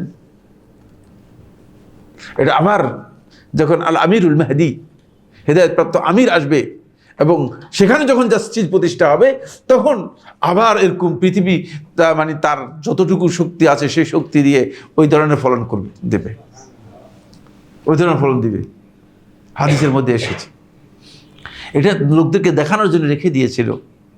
সত্যিকার আদল যদি প্রতিষ্ঠা হয়ে থাকে তাহলে এই সমাজের মধ্যে সকল দিক থেকে আল্লাহ তাআলা ফাতাহনা আলাইহিম বারাকাতিম মিনাস সামাই ওয়াল আরদ, আসমান জমিনের সব বরকত আল্লাহ রাব্বুল আলামিন তাদের জন্য মুক্ত করে দিবেন। আচ্ছা, আদলের এই গুরুত্বের উপর আলোচনা করার পরে এবার নবী সাল্লাল্লাহু আলাইহি ওয়াসাল্লামের জীবনীতে আমরা যাব। নবী সাল্লাল্লাহু আলাইহি ওয়াসাল্লামের জীবনীতে আমরা আদল সম্পর্কে আমরা 8টা পর্যন্ত কথা বলবো, এর বেশি কথা বলবো না, ঠিক আছে? 1 নম্বর পয়েন্ট যেটা, সেটা হলো এই নবী সাল্লাল্লাহু আলাইহি ওয়াসাল্লাম জাস্টিসের ব্যাপারে, নবী সাল্লাল্লাহু আলাইহি ওয়াসাল্লাম আদর এবং ইনসাফের ব্যাপারে নবী সাল্লাল্লাহু আলাইহি ওয়াসাল্লাম কখনো কোনো ধরনের আপোষকামিতা, কোনো ধরনের অন্যায় সুপারিশ নবী সাল্লাল্লাহু আলাইহি ওয়াসাল্লাম কখনো গ্রহণ করতেন না। নবী সাল্লাল্লাহু আলাইহি ওয়াসাল্লামের কাছে সবচেয়ে প্রিয় মানুষ ছিল, আপনারা জানেন কি নাম কি? কে বলতে পারবে? হ্যাঁ, না না, পুরুষদের মধ্যে থেকে না, যায়েদ ইবনে হারিসা রাদিয়াল্লাহু তাআলা আনহু, তাকে হিব্বু রাসূলুল্লাহ সাল্লাল্লাহু আলাইহি ওয়াসাল্লাম বলা হতো। যায়েদ রাদিয়াল্লাহু তাআলা আনহু আল্লাহ রাসূল সাল্লাল্লাহু আলাইহি ওয়াসাল্লামের ভালোবাসার পাত্র ছিলেন, রাসূল সাল্লাল্লাহু আলাইহি ওয়াসাল্লামের সন্তানের মতো ছিলেন। আর যায়েদ রাদিয়াল্লাহু তাআলা আনহুর সন্তান ছিল উসামা ইবনে যায়েদ রাদিয়াল্লাহু তাআলা আনহু। আল্লাহ রাসূল সাল্লাল্লাহু আলাইহি ওয়াসাল্লাম হিব্বু রাসূলুল্লাহ সাল্লাল্লাহু আলাইহি ওয়াসাল্লাম, মানে রাসূলুল্লাহ সাল্লাল্লাহু আলাইহি ওয়াসাল্লাম প্রিয় মানুষের প্রিয় মানুষ, মানে প্রিয়ের প্রিয়, প্রিয়তম সে ছিলেন উসামা ইবনে যায়েদ রাদিয়াল্লাহু তাআলা আনহু। একটা চুরি হলো, চুরির ঘটনা, এমন এক মানে সম্ভ্রান্ত ফ্যামিলির মহিলা চুরি করলো, বনু মখজুম গোত্রের মহিলা চুরি করলো, মানে সবচেয়ে সম্ভ্রান্ত ফ্যামিলি, পরিচিত ফ্যামিলি, এবং এই মহিলার নাম ছিল ফাতেমা আল মখজুমিয়া। এখন বনি মখজুমের লোকেরা সবাই দেখলো যে স্বাভাবিক নিয়ম অনুযায়ী, ইসলামের বিধান অনুযায়ী চোরের শাস্তি কি হবে? হাত কাটা। উপায় নেই, হাত তো কাটাই যাবে। তখন তারা চোরের এই যে শাস্তি, কঠিন শাস্তি, হাত কাটা যাবে বনু মখজুম গোত্রের একজন মহিলার, এটা তো আর একটা অপমান, নিজেদের উপর একটা অপমান। আবার মহিলার হাত কাটা যাবে, সবাই তো মানে এটা চিরস্থায়ী একটা অপমান। এটা ইসলাম এমন একটা বিধান দিয়েছে, এটা হচ্ছে নাকাল মিনাল্লাহ, আল্লাহর পক্ষ থেকে দৃষ্টান্তমূলক শাস্তি। একজন হাত কাটা মানুষ যখন দেখবেন, তখন আপনি বলবেন যে এই লোকটা চুরি করেছে, কঠিন কঠিন বিষয়। তখন তারা চিন্তা করলো কি করা যায়, কিভাবে আল্লাহ রাসূল সাল্লাল্লাহু আলাইহি ওয়াসাল্লামের সাথে এই বিষয়টা তুলে ধরা যায়, রাসূলুল্লাহ সাল্লাল্লাহু আলাইহি ওয়াসাল্লাম কিভাবে জানানো যায়। এখন কোনো না কোনোভাবে যদি রাসূল সাল্লাল্লাহু আলাইহি ওয়াসাল্লামের কাছে সবচেয়ে প্রিয় মানুষ হচ্ছে উসামা, উসামা আল্লাহ রাসূলের কাছে আবদার করার মতো ক্ষমতা রাখে। উসামা গিয়ে যদি আল্লাহ রাসূলকে বলে, তাহলে যদি আল্লাহ রাসূল একটু রাজি হয়ে যায়, মানে এটা এই ব্যাপারে যদি সুপারিশটা মানে গ্রহণ করে। আয়েশা রাদিয়াল্লাহু বর্ণনা করেন, তিনি বলেন, হাদিসটি আপনাদেরকে পড়ে শুনে সরাসরি, আন্না কুরাইশান আহাম্মাহুম শাআনুল মারআতিল মাকসুমিয়াতি, যে কুরাইশ তাদেরকে ওই মাকসুমি গোত্রের মহিলা যে চুরি করেছে তার বিষয়টি খুব দুশ্চিন্তায় ফেলে দিল। আল্লাতী সারাকাত, যে নারী চুরি করলো। ফাকালু, বলল, ওমান ইউকাল্লিমু ফিহা রাসূলুল্লাহ সাল্লাল্লাহু আলাইহি ওয়াসাল্লাম, কে আছে তোমাদের মধ্য থেকে আল্লাহ রাসূল সাল্লাল্লাহু আলাইহি ওয়াসাল্লামের সাথে এই বিষয়ে কথা বলবে। ফাকালু, তারা বলল, ওমান ইয়াজতারি আলাইহি ইল্লা উসামা ইবনে যায়েদ, কার এত বড় সাহস আছে, উসামা ইবনে যায়েদ কিছু আবদার করার ক্ষমতা রাখে, সে ছাড়া আর কারো কোনো ক্ষমতা নেই, সে ছাড়া আর কারো কোনো ক্ষমতা নেই। হিব্বু রাসূলিল্লাহ সাল্লাল্লাহু আলাইহি ওয়াসাল্লাম, যেহেতু আল্লাহ রাসূল সাল্লাল্লাহু আলাইহি ওয়াসাল্লাম খুব ভালোবাসে, খুব প্রিয়তম রাসূলুল্লাহ সাল্লাল্লাহু ব্যক্তি ছিল। ফাকাল্লামাহু উসামাতু, ফলে উসামা রাদিয়াল্লাহু তাআলা বয়স ছিল কম। বয়সটা খুব ইম্পর্টেন্ট, বুঝতে পেরেছেন কিনা? রাষ্ট্র পরিচালনা করার জন্য, দায়িত্ব পালন করার জন্য সকল ক্ষেত্রে বয়সের গুরুত্ব কিন্তু অপরিসীম। আপনি দেখেন না এখন কতগুলো ছোকরা মোকরা দিয়ে দেশ চালানো শুরু করার কারণে দেশের অবস্থা খুব কী হয়ে গেছে, ডালচাল হয়ে গেছে। মানে আমার মনে হচ্ছে যে কিছুদিন পরে খিচুড়ি হয়ে যায় কিনা, মানে এখন ডালচাল হয়েছে, কয়েকদিন পরে খিচুড়ি তৈরি করে ফেলে কিনা, মানে এই ধরনের চোকরা বোকরা দিয়ে আসলে দেশ চলে না।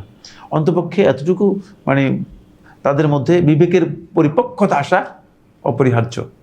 উসামা রাদিয়াল্লাহু তাআলা বয়সে কম হওয়ার কারণে উসামা রাদিয়াল্লাহু মনে করলো যে অসুবিধা কি, আল্লাহ রাসূল সাল্লাল্লাহু আলাইহি ওয়াসাল্লামকে বলে দিতে পারি, যেহেতু সবাই এটা নিয়ে কি করতেছে, কনসার্ন, সবাই এই বিষয়ে কনসার্ন, সবাই এই বিষয় নিয়ে মানে চিন্তার মধ্যে আছে। তখন উসামা রাদিয়াল্লাহু তাআলা ফাকাল্লামাহু উসামা, উসামা রাদিয়াল্লাহু তাআলা রাসূলুল্লাহর কাছে গিয়ে বললেন, দেখেন কিভাবে রাসূলুল্লাহ সাল্লাল্লাহু আলাইহি ওয়াসাল্লাম কথা বললেন। ফাকাল রাসূলুল্লাহ সাল্লাল্লাহু আলাইহি ওয়াসাল্লাম, যিনি উসামা রাদিয়াল্লাহু তাআলাকে সবচেয়ে বেশি ভালোবাসেন এবং এটা সাক্ষ্য দিচ্ছেন সবাই, উসামা আল্লাহ রাসূল সাল্লাল্লাহু আলাইহি ওয়াসাল্লামের কাছে আবদার করার মতো ক্ষমতা রয়েছে। এত সত্ত্বে আল্লাহ রাসূল সাল্লাল্লাহু আলাইহি ওয়াসাল্লাম যখন উসামার এই বক্তব্য পেলেন, তখন উসামা বললেন, আল্লাহ রাসূল সাল্লাল্লাহু আলাইহি ওয়াসাল্লাম বললেন, আতাশফাউ ফি হাদ্দিন মিন হুদুদিল্লাহ, উসামা তুমি কি বুঝছো ব্যাপারটা? আতাশফাউ, তুমি কি সুপারিশ করতেছো আমার কাছে এসে, হাদ্দিন মিন হুদুদিল্লাহ, আল্লাহ তাআলা নির্ধারিত নির্দিষ্ট যে শাস্তি রয়েছে এই ধরনের শাস্তিগুলোর একটি শাস্তির ব্যাপারে? কারণ উসামা তো জানে না যে এটা কি, জিনিসটা কি। আল্লাহর পক্ষ থেকে নির্দিষ্ট একটা শাস্তি, নির্ধারিত শাস্তি, যেখানে আল্লাহ রাব্বুল আলামিনের ছাড়া আর কার ক্ষমতা নেই, সেখানে মুহাম্মদ সাল্লাল্লাহু আলাইহি ওয়াসাল্লাম নিজেরও ক্ষমতা নেই। সুতরাং রাসূলুল্লাহ সাল্লাল্লাহু আলাইহি ওয়াসাল্লাম বলেন, আতাশফাউ, হে উসামা তুমি কি এই সুপারিশ করতেছো আমার কাছে, ফি হাদ্দি মিন হুদুদিল্লাহ, আল্লাহ রাব্বুল আলামিনের যে সমস্ত নির্ধারিত শাস্তি রয়েছে সেই শাস্তির যে কোনো একটা শাস্তির ব্যাপারে? রাসূলুল্লাহ সাল্লাল্লাহু আলাইহি ওয়াসাল্লাম আর কিছু বললেন না উসামাকে, শুধু এতটুকু বললেন, উসামাকে বুঝিয়ে দিলেন যে উসামা তুমি যে জায়গায় সুপারিশটা করেছো এই জায়গায় সুপারিশের জায়গায় না, তুমি বুঝো নাই। কারণ রাসূলুল্লাহ সাল্লাল্লাহু আলাইহি ওয়াসাল্লাম উপলব্ধি করতে পেরেছেন যে উসামা বুঝতে পারে নাই বিষয়টি, উসামা বিষয়টি বুঝতে পারে নাই। এই জন্য রাসূলুল্লাহ সাল্লাল্লাহু আলাইহি ওয়াসাল্লাম উসামাকে শুধু এতটুকু ইনফর্ম করলেন যে উসামা তুমি আল্লাহ তাআলার হদ্দের ব্যাপারে সুপারিশ করার ক্ষমতা রাখো না, কারণ এটা তোমার পক্ষে মোটেও সঠিক নয়। সুম্মা কামা ফাখতাতাব, তারপর রাসূলুল্লাহ সাল্লাল্লাহু আলাইহি ওয়াসাল্লাম দাঁড়িয়ে লোকদের উদ্দেশ্যে খুতবা দিলেন, লোকদের উদ্দেশ্যে আলোচনা, রাসূলুল্লাহ লোকদের ডাকলেন, একত্রিত করে খুতবা দিলেন।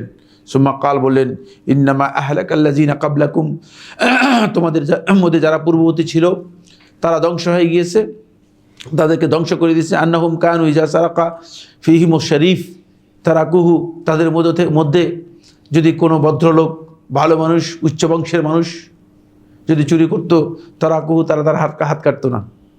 ওইজা সারাকা ফিহিমুদ দাইফ, যদি তাদের মধ্যে দুর্বল ব্যক্তি, নিম্ন বংশের লোক অথবা দুর্বল অথবা ফকির, মানে অর্থনৈতিক দিক থেকে ঐশ্বর্য নেই, প্রাচুর্য নেই, এ ধরনের লোক যদি চুরি করতো, আকামু আলাইহিল হাদ, তার উপর হদ কায়েম করতো, এইটাই তাদেরকে ধ্বংস করে দিয়েছে, তোমাদের পূর্ববর্তী জাতিকে। আল্লাহর বিধানের ক্ষেত্রে এই পদ্ধতি অনুসরণ করা জাস্টিসের পরিপন্থী। এই পদ্ধতির কারণেই তাদের ধ্বংস হয়ে গিয়েছে।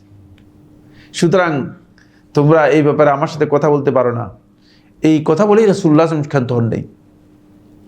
পূর্ববর্তীদের ধ্বংসের কথা ইতিহাস জানিয়ে দিয়েছেন এজন্য, যাতে করে তারা বুঝতে পারে যে আল্লাহর বিধানের ব্যাপারে কোনো প্রকার সুপারিশ অথবা কোনো প্রকার নমনীয়তা ইসলামের সাথে যায় না।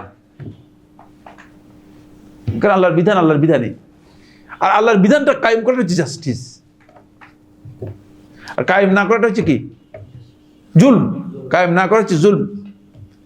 সুতরাং মুহাম্মদ সাল্লাল্লাহু আলাইহি ওয়াসাল্লাম আসছেনই আদল কায়েম করার জন্য, জাস্টিস কায়েম করার জন্য, ন্যায় প্রতিষ্ঠা করার জন্য। সুতরাং তিনি অন্যায় করার সামান্যতম কোনো সুযোগ নেই।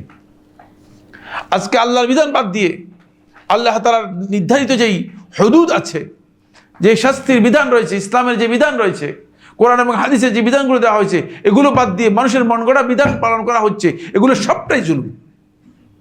সবটাই কি? সবটাই জাস্টিসের পরিপন্থী।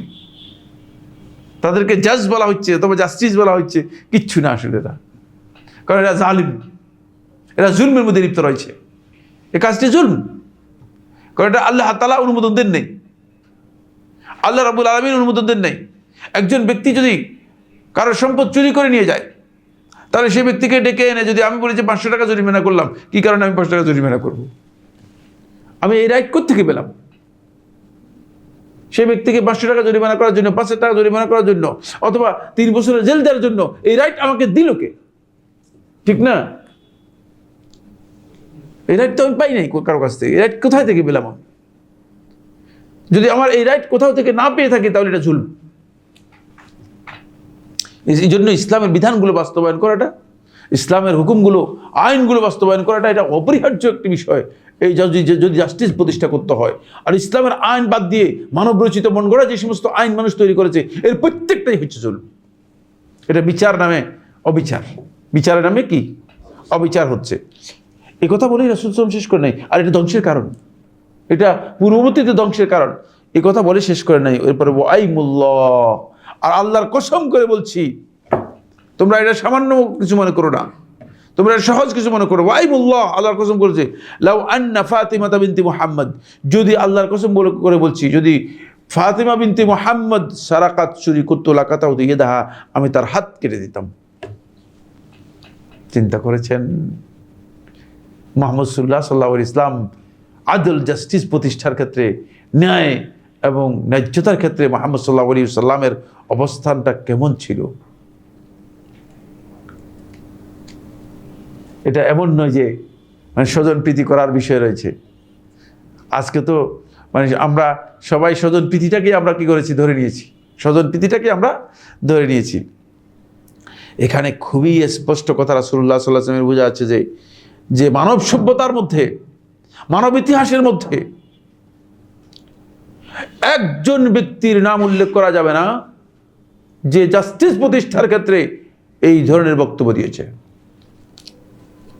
আছে কিনা? থাকলে আমরা ইতিহাস পড়ি, দেখি। আমরা সবাই তো আমরা দেখেছি যে যখন নিজের আত্মীয়ের বা নিজের কাছের মানুষ যখন অন্যায় করে, নিজের কাছের মানুষ যখন জুলুম করে, তখন আত্মীয়তার কারণে আস্তে করে কি করে দেয়? ব্যাক সাইডে নিয়ে যায়, আস্তে করে তাকে সাইড করে দেয়, তাকে সেভ করার চেষ্টা করে। কিন্তু এমন একটি বক্তব্য মুহাম্মদ সাল্লাল্লাহু আলাইহি ওয়াসাল্লাম দিয়েছেন, এটি মানবতার ইতিহাসের সবচেয়ে শক্তিশালী বক্তব্য, যেখান থেকে 3টি মৌলিক শিক্ষা আমাদের জীবনের জন্য রয়েছে। 1 নম্বর বিষয় হচ্ছে, আল্লাহ রাব্বুল আলামিনের বিধানের ক্ষেত্রে কোনো ব্যক্তিকে কোন অবস্থাতেই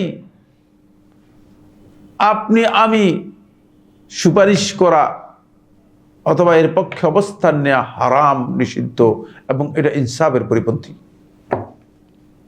ফলে কোনো ব্যক্তি যদি অপরাধী প্রমাণিত হয়, অপরাধীর পক্ষে যারা আজকে কোর্টে গিয়ে উকিল সাজতেছেন, এরা জালেম, এরা জাস্টিসের পরিপন্থী, বৈধ নয়। কারণ এই হাদিস থেকে বোঝা যাচ্ছে, এই হাদিস থেকে শিক্ষা নিতে হবে, বুঝতে হবে হাদিসগুলো। এরা জালিম, কারণ জন্য বৈধ নয় যে তারা কোনোভাবেই কোনো একজন ব্যক্তির জুলুম প্রমাণিত হলে হচ্ছে প্রকাশ্য জালিম, তার পক্ষে কি করবে? তার পক্ষে মানে উকিল হিসেবে অ্যাডভোকেসির জন্য অথবা কনসালটেন্সির জন্য তার পক্ষে যাবে না। নাউজুবিল্লাহ মিন যালিক, ইমানদার ব্যক্তি যেতে পারবে না। 1 নম্বর পয়েন্ট। আল্লাহ রাসূল সাল্লাল্লাহু আলাইহি ওয়াসাল্লাম 2 নম্বর যে পয়েন্ট, সেটা হলো এই, যেই সমাজের মধ্যে ইনসাফ প্রতিষ্ঠা থাকবে না, জুলুম যেই সমাজের মধ্যে নিয়মিত হয়ে যাবে, সেই সমাজ আস্তে আস্তে ধ্বংসের দিকে ধাবিত হবে। সেই সমাজ আস্তে আস্তে ধ্বংসের দিকে কি হবে? ধাবিত হবে। ধ্বংস তাদের জন্য একেবারে নিয়মিত ধ্বংস এসে যাবে তাদের।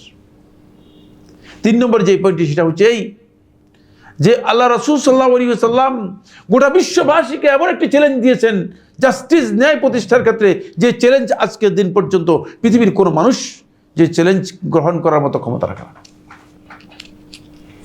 বুঝতে পেরেছেন কিনা? ক্ষমতা রাখে কিনা বলেন? আপনিও পারবেন না, আমিও পারবো না। মানে যতই মুখে বলি না কেন, মুখে তো আমরা সবাই অনেক কথাই বলতে পারি, মুখের কথা অনেক কিছুই বলা যায়, কিন্তু বাস্তবে করা যায় না। কারণ আপনার যখন মেয়ের বা বিষয় আসবে, তখন আপনি বলবেন যে ভাই কোনো রকম কোনো সুযোগ পাওয়া যায় কিনা একটু দেখেন, একটু দেখেন। কিন্তু তিনি বলে দিয়েছেন, লাউ আন্না ফাতিমাতা বিনতা মুহাম্মাদিন সারাকাত লাকাতাতু ইয়াদাহা, তাহলে আমি তার হাত কেটে ফেলতাম। সুবহানাল্লাহ, কত দৃঢ়তার সাথে আল্লাহ রাসূল সাল্লাল্লাহু আলাইহি ওয়াসাল্লাম কথা বলেছেন। 2 নম্বর পয়েন্ট। 2 নম্বর পয়েন্টে যাওয়ার সুযোগ আছে কিনা? আমাদের হাতের সময় 8টায় বেজে গেছে, বলছি 8টা পর্যন্ত আলোচনা হবে। 2 নম্বর পয়েন্টটা আলোচনা করি, তারপরে শেষ করি নাকি? অধৈর্য হয়ে গেছেন সবাই? হ্যাঁ, সবাই অধৈর্য হয়ে গেছে? অধৈর্য হয়ে গেছে সবাই? আচ্ছা, ঠিক আছে। 2 নম্বর পয়েন্টটি আরো গুরুত্বপূর্ণ। সামনে এরপরে আমি মানে আলোচনা শেষে গুরুত্বপূর্ণ বিষয় ছিল, সেটা আজকের আলোচনা আসবে না। যদি আমি অন্য কোনো সময় আসি, তাহলে আমি বাকি অংশটুকু আলোচনা করব। আল্লাহ রাসূল সাল্লাল্লাহু আলাইহি ওয়াসাল্লামের জীবন যাপনের প্রত্যেকটি পর্বে রাসূলুল্লাহ সাল্লাল্লাহু আলাইহি ওয়াসাল্লাম ন্যায় পরায়ণতাকে এবং ন্যায্যতাকে রাসূলুল্লাহ সাল্লাল্লাহু আলাইহি ওয়াসাল্লাম অগ্রাধিকার দিতেন। এমনকি মানে পারিবারিক ক্ষেত্রেও, পরিবারের সবচেয়ে মানে ইম্পর্টেন্ট এবং সবচেয়ে সিক্রেট যে দিকটি, সেটা হচ্ছে মানে স্ত্রীদের সাথে তার শারীরিক সম্পর্ক। রাসূলুল্লাহ সাল্লাল্লাহু আলাইহি ওয়াসাল্লামের জীবনটা হচ্ছে ঠিক রাতের ঘটনা আর দিনের ঘটনা, দুইয়ের মধ্যে কোনো পার্থক্য নেই। রাতে রাসূলুল্লাহ সাল্লাল্লাহু আলাইহি ওয়াসাল্লাম, মুহাম্মদ সাল্লাল্লাহু আলাইহি ওয়াসাল্লাম যেমন ছিলেন আমাদের কাছে পরিষ্কার পরিচ্ছন্ন, ঠিক দিনের বেলায় মুহাম্মদ সাল্লাল্লাহু আলাইহি ওয়াসাল্লাম সেভাবেই ছিলেন। দুনিয়ার নেতা নেত্রী, দুনিয়ার মানুষগুলো দেখা যায় যে দিনের বেলায়, আমি যেমন দিনের বেলায় দেখতে আমাকে খুব ভালোই লাগে, কি রাত্রে কি আমি আপনারা কেউ বলতে পারবেন? হ্যাঁ, কেউ কারোর কিছু বলতে পারবে ঠিক নাই। বুঝতে পেরেছেন না? কারণ অনেক বড় বড় আলেম অনেক লম্বা লম্বা বক্তব্য দেয়, আবার রিসোর্টে গিয়ে তাদেরকে পাওয়া যায়। বুঝতে পেরেছেন? সুতরাং কঠিন কঠিন এই দিনের উপর থাকা কি সহজ নয়, সহজ নয়। তাদের রাত আর দিন এক নয়, তাদের রাত ভিন্ন, দিন ভিন্ন। তারা দিনে এক লেবাসে আসে, রাত্রে আরেক লেবাসে চলে। কিন্তু মুহাম্মদ সাল্লাল্লাহু আলাইহি ওয়াসাল্লাম তার সিক্রেসি বলতে এমন ছিল যে সিক্রেট সবচেয়ে বেশি সিক্রেট বিষয় ছিল মুহাম্মদ সাল্লাল্লাহু আলাইহি ওয়াসাল্লাম স্ত্রীদের সাথে তার শারীরিক সম্পর্কের বিষয়টি। এই ক্ষেত্রে মুহাম্মদ সাল্লাল্লাহু আলাইহি ওয়াসাল্লাম নিয়মিত রাসূলুল্লাহ সাল্লাল্লাহু আলাইহি ওয়াসাল্লাম সর্বোচ্চ জাস্টিস প্রতিষ্ঠা করেছেন, সর্বোচ্চ ন্যায় প্রতিষ্ঠা করেছেন, এবং সেই ন্যায় প্রতিষ্ঠা করে শেষ করে দেন নাই। ন্যায় প্রতিষ্ঠা করে আল্লাহ রাব্বুল আলামিনের কাছে সেটাকে কি করেছেন, আবার ন্যস্ত করে দিয়েছেন। কারণ কোথাও যদি কোনো কারণে কারণ মানুষের অন্তরের বিষয়গুলো, ভালোবাসার বিষয়গুলো এমন কোনো প্যারামিটার নেই, এমন কোনো মিটার নেই যে মিটার দিয়ে ওজন করে কি করতে পারবে, এটাকে বন্টন করতে পারবে। ফলে একটু উঁচা নিচা হয়ে যেতে পারে, একটু কি হতে পারে, কম বেশি হয়ে যেতে পারে। এই কম বেশি হয়ে যাওয়ার কারণে রাসূলুল্লাহ সাল্লাল্লাহু আলাইহি ওয়াসাল্লাম ওই কম বেশি থেকে আল্লাহ তাআলার কাছে পানা চাওয়ার জন্য আল্লাহ তাআলার কাছে বললে, আল্লাহ হাযা আমলিকু, এতটুকু পর্যন্ত আমার মালিকানা ছিল, এতটুকু আমি পেরেছি, বাকিটা যেটা আমি পারি নেই, যেটা আমি আমার মালিকানায় নেই, আমার কর্তৃত্বের মধ্যে নেই, সেটা আপনার কর্তৃত্বে থাকার কারণে আপনি ক্ষমা করে দেন মেহেরবানি করে। কি হাদিসটা পড়ে শুনি। আর আয়েশা রাদিয়াল্লাহু সহিহ মুসলিমের রাওয়ায়াতের মধ্যে এসেছে, আয়েশা রাদিয়াল্লাহু তাআলা আনহা ক্বালাত, আয়েশা রাদিয়াল্লাহু বলেন, কান রাসূলুল্লাহ সাল্লাল্লাহু আলাইহি ওয়াসাল্লাম ইযা আরাদা সাফারান, রাসূলুল্লাহ সাল্লাল্লাহু আলাইহি ওয়াসাল্লাম যখন সফরের ইচ্ছা করতেন, আকরা বাইনা নিসাইহি, রাসূলুল্লাহ সাল্লাল্লাহু আলাইহি ওয়াসাল্লাম তার স্ত্রীদের মাঝে রাসূলুল্লাহ সাল্লাল্লাহু আলাইহি ওয়াসাল্লাম লটারি করতেন। লটারি মানে আপনি জুয়ার লটারি নয়, এটা হচ্ছে হুকুকের লটারি। হুকুকের মধ্যে যদি কারোর সমান হুকুক হয়ে থাকে সেখানে লটারি করে সেটা বন্টন করা জায়েজ। লটারি করে যে কোনো একজনকে সেই হকটুকু দেওয়া জায়েজ। প্রত্যেকের হক যদি সমান হয়, খুব ভালো করে খেয়াল করতে, প্রত্যেকের হক যদি সমান হয় তাহলে সেই হকের ক্ষেত্রে যে কোনো একজনকে যদি সে হকটা যে কোনো একজনকে দিতে হবে, তাহলে তাদের প্রতি লটারি করে যার নাম আসবে তাকে দেওয়াটা এটা বৈধ, বাকিরা সেটা মেনে নিতে হবে। এটা ইসলামী শরীয়তের বিধান, এটা জায়েজ। ইসলাম এটা কি জায়েজ। রাসূলুল্লাহ সাল্লাল্লাহু আলাইহি ওয়াসাল্লাম লটারি করতেন তার স্ত্রীদের মধ্যে, ফাইয়াতুহুন্না খারাজা, যার নাম আসতো, সাহমুহা যার অংশটুকু আসতো, খারাজা বিহা মাআহু, রাসূলুল্লাহ সাল্লাল্লাহু আলাইহি ওয়াসাল্লাম তাকে নিয়ে কি করতেন, সফরে যেতেন। সুবহানাল্লাহ, আমাদের এখন রাসূলুল্লাহ সাল্লাল্লাহু আলাইহি ওয়াসাল্লাম সফরে যেতেন, স্ত্রীদেরকে নিয়ে যেতেন। আর আমাদের লোকেরা সফরে চলে যাচ্ছে, এখানে যাচ্ছে সেখানে যাচ্ছে, তারপরে বছরের পর বছরে বাইরে চলে যাচ্ছে, স্ত্রীদের হক জুলুম নষ্ট করতেছে। এটা কি ন্যায্যতা না ন্যায় প্রতিষ্ঠা করছে? কি হলো এটা? এটা কোন ধরনের ন্যায় প্রতিষ্ঠা করলো? প্রশ্নই আসে না। এই প্রশ্নগুলো এখন ভয়ঙ্কর হয়ে গিয়েছে। এখন আমার কাছে মনে হয় গতকাল না পরশু প্রশ্ন এসেছে, কঠিন একটা প্রশ্ন। সেটা হচ্ছে যে বিয়ে করে স্বামী 2 মাস পরে চলে গিয়েছে, এরপরে 2 বছরই আসে না, কি করবে এখন? সেই যে বিবরণ দিয়েছে, এই বিবরণ শুনে আমি আমার জীবনে আর এরকম বিবরণ কোনোদিন কি করি নাই, শুনি নাই। প্রশ্নের মধ্যে লিখছে আর কি, লিখিত প্রশ্ন উত্তরের মধ্যে আসছে, মৌখিক প্রশ্ন উত্তরের মধ্যে আসে নাই, আল্লাহ মাফ করেছে। তাহলে তো লজ্জার আর শেষ থাকতো না। ইন্না লিল্লাহি ওয়া ইন্না ইলাইহি রাজিউন। এটা জুলম, এটা নারীদের হকের ব্যাপারে জুলম। যারা বিয়ে করতেছে তারা মনে করতেছে যে বিয়ে করতেছেন আপনি কাজের বেটি তো আনার জন্য, নাকি? না, বিয়ে করার সেখানে এখানে হক রয়েছে, হক নিয়ে আসছেন, আপনার উপর কতগুলো হুকুক নিজের মাথার উপর নিয়ে এসেছেন। আপনি মনে করছেন যে কাজের বেটি নিয়ে আসছি, না, আসলে কাজের বুয়া আনেন নাই। বিয়ে করে আপনি স্ত্রী নিয়ে আসছেন, আর সেই স্ত্রী আপনি অনেকগুলো হক নিজের মাথার উপর নিয়ে এসেছেন, যেগুলো আপনাকে কি করতে হবে, অবশ্যই ঠিক করতে হবে। এরপরে ওয়াকানা ইয়াকসিমু লিকুল্লি ইমরাআতিন মিনহুন্না ইয়াওমাহা ওয়া লাইলাতাহা, রাসূলুল্লাহ সাল্লাল্লাহু আলাইহি ওয়াসাল্লাম তার দিন এবং রাত্রকে প্রত্যেকটি নারীর জন্য রাসূলুল্লাহ সাল্লাল্লাহু আলাইহি ওয়াসাল্লাম বন্টন করে দিতেন। বন্ধু গায়রা আন্না সাউদা বিনতি জামা রাদিয়াল্লাহু তাআলা ছাড়া, ওয়াহাবাত ইয়াওমাহা ওয়া লাইলাতাহা লিআয়েশা, বয়সের কারণে সাউদা বিনতি জামা রাদিয়াল্লাহু তাআলা তিনি তার রাত এবং দিনটাকে আয়েশা রাদিয়াল্লাহু তাআলার জন্য দিয়ে দিয়েছেন। বলছে আমার রাত এবং দিনটা আপনি আয়েশাকে দেবেন। দেখছেন মানে কিভাবে জাস্টিস করেছেন, মানে কিভাবে জাস্টিস করেছেন নিজের জীবনে। দেখেন মানে এটা সবাই জানতো, স্ত্রীরা সবাই জানতো যে সাউদার সময়টুকু সাউদা আল্লাহ রাসূলকে কি করেছেন, বলে দিয়েছেন যে আমার মানে দরকার নেই, আপনি আমার এই দিন এবং রাতটা আয়েশাকে দেবেন। সুবহানাল্লাহ। কিভাবে রাসূলুল্লাহ সাল্লাল্লাহু আলাইহি ওয়াসাল্লাম নিজের জীবনে প্রত্যেকটি জীবনের সবচেয়ে সিক্রেট বিষয় সবচেয়ে সিক্রেসি যেখানে আছে সেই ক্ষেত্রে রাসূলুল্লাহ সাল্লাল্লাহু আলাইহি ওয়াসাল্লাম একেবারে দিবালোকের মতো আল্লাহ রাসূল সাল্লাল্লাহু আলাইহি ওয়াসাল্লাম জাস্টিস করে গেছেন। তারপরে কেন দিয়েছেন তিনি আবার আল্লাহ রাসূলকে বলে দিয়েছেন যে আল্লাহ রাসূল সাল্লাল্লাহু আলাইহি ওয়াসাল্লাম আমি যে দিলাম আয়েশা রাদিয়াল্লাহু আনহাকে দিলাম যে আমার দিন এবং রাতটা, এটার উদ্দেশ্য হচ্ছে তাবতাগি বিযালিকা রিদা রাসূলুল্লাহ সাল্লাল্লাহু আলাইহি ওয়াসাল্লাম, আমি এর মাধ্যমে আপনার সন্তুষ্টি অর্জন করতে চাই। কারণ আপনি যদি মানে আমার চেয়ে সেখান সন্তুষ্টি আমার উপর সন্তুষ্ট হতে পারেন, এর মাধ্যমে আমি এটা অগ্রাধিকার দিয়েছি।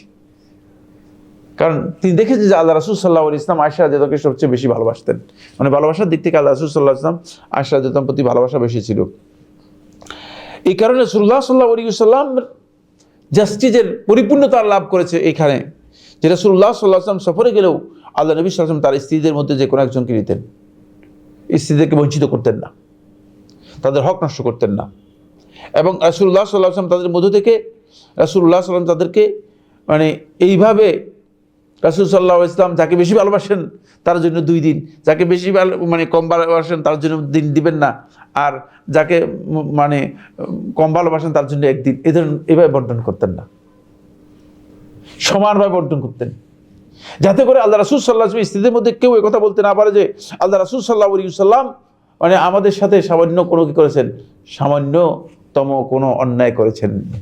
আমাদের হকের ব্যাপারে, অন্যান্য হকের ব্যাপারে তো প্রশ্নই আসে না, মানে এই হকটুকু পর্যন্ত আল্লাহ রাসূল সাল্লাল্লাহু আলাইহি ওয়াসাল্লাম এমনভাবে বাস্তবায়ন করেছেন যে রাসূলুল্লাহ সাল্লাল্লাহু আলাইহি ওয়াসাল্লাম কোথাও এই ক্ষেত্রে ঘাটতি রাখেননি। রাসূলুল্লাহ সাল্লাল্লাহু আলাইহি ওয়াসাল্লাম জীবনের শেষ সায়ান্নে আল্লাহ নবী সাল্লাল্লাহু আলাইহি ওয়াসাল্লাম অসুস্থ হয়ে পড়লেন। রাসূলুল্লাহ সাল্লাল্লাহু আলাইহি ওয়াসাল্লাম অসুস্থ হয়ে পড়েছেন। আল্লাহ রাসূল সাল্লাল্লাহু আলাইহি ওয়াসাল্লাম 8 দিন অসুস্থ ছিলেন। রাসূলুল্লাহ সাল্লাল্লাহু আলাইহি ওয়াসাল্লাম সবচেয়ে বেশি অসুস্থ হয়ে পড়েছেন রবিউল আউয়াল মাসের 4 তারিখে। জালিম জাহিলরা একটা বক্তব্য তৈরি করেছে, আপনারা জানেন কিনা, সেটা হলো সফর মাসের এমন রাসূলুল্লাহ সাল্লাল্লাহু আলাইহি ওয়াসাল্লাম সফর মাসের শেষ শনিবার, এটাকে আখিরি 4 সোমবার। শোনেন নাই, বাংলাদেশের জাতীয় বন্ধু একটা ডাহা মিথ্যা বক্তব্য, ইতিহাসের সাথে কোনো মিল নেই।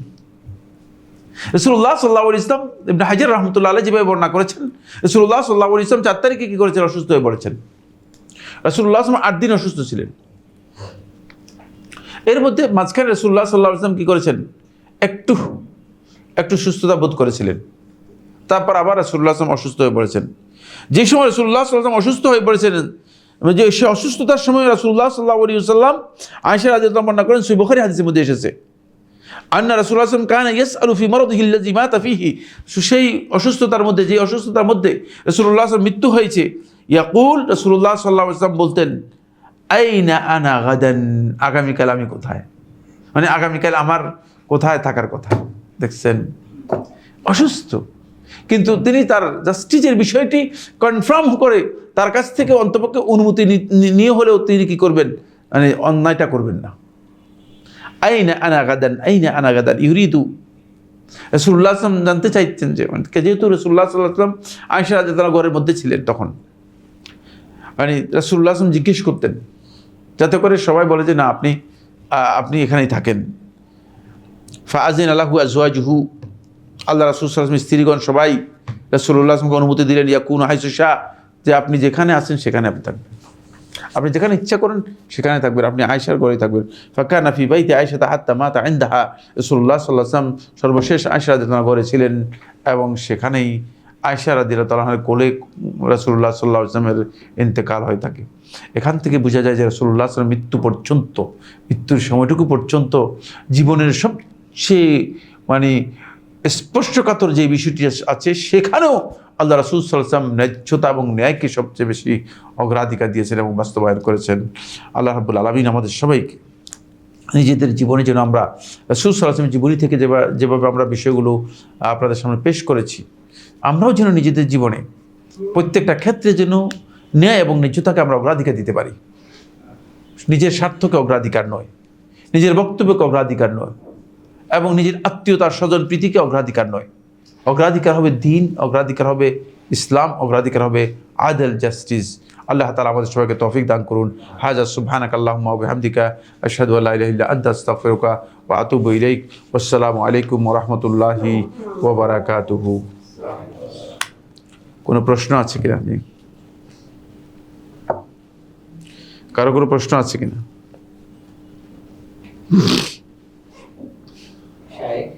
পশু জবাই ক্ষেত্রে আমরা মুরগির দোকানে দেখতে পাই অনেকগুলো মুরগি একসাথে যারা জবাই করে, ওরা মানে কন্টিনিউয়াস করতে থাকে। তো প্রত্যেকটার জন্য প্রত্যেকবার নির্দিষ্ট করে আল্লাহু আকবার বলাটা তারা করে না, মানে একবার বলেই দেখা যায় 10টা একবারে স্যাক্রিফাইস করতেছে। এটা কি উচিত নাকি প্রত্যেকটা যেমন না, মানে বিধান হচ্ছে আল্লাহু আকবার বলে জবাই করবে, প্রত্যেকটার জন্য আল্লাহু আকবার বলে জবাই করবে। তবে আল্লাহু আকবার বলে যদি শুধু জবাই করে, একাধারে জবাই করে যায়, তাও জায়েজ রয়েছে, এতে হয়ে যাবে। জি, আমাদের যে মানে কেউ যদি মৃত্যুদণ্ডপ্রাপ্ত আসামি হয়, তাকে কেউ মৃত্যুদণ্ডপ্রাপ্ত আসামি হত্যা করা হবে, তাকে যদি আমরা মানে শিরোচ্ছেদ না করে ফাঁসি দিই, এটা কি জুলুম? অবশ্যই জুলুম, অবশ্যই জুলুম। কারণ তাকে যেভাবে হত্যা করা হয়েছে সেটা কষ্ট দিয়ে হত্যা করা হয়েছে। ইসলাম যেটা মানে অনুমোদন দেয় নাই, সেটা তাকে করা বৈধ নয়। যদিও আলেমদের প্রতি কেউ কেউ বলেছেন যে এটা জায়েজ, এই যুগের আলেমদের প্রতি কেউ কেউ এটাকে জায়েজ বলেছেন, কিন্তু জায়েজের সপক্ষে কোরআন হাদিসের কোনো সুস্পষ্ট বক্তব্য না থাকার কারণে আমরা মনে করে থাকি যে এটা উচিত নয়। কারণ এর মধ্যে মানে অতিরিক্ত কষ্ট রয়েছে।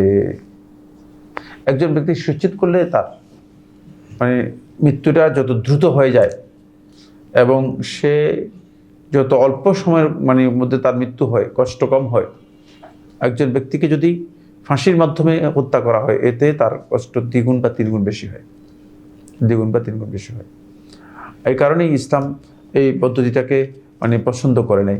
মানে এটা তো রাসূলুল্লাহ সাল্লাল্লাহু আলাইহি ওয়াসাল্লামের কাছে ওহী যখন আসছে, তখন ফাঁসির বক্তব্য মানুষের কাছে জানা ছিল না?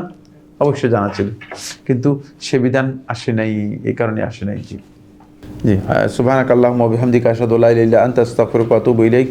আসসালামু আলাইকুম ওয়া রাহমাতুল্লাহি ওয়া বারাকাতুহু।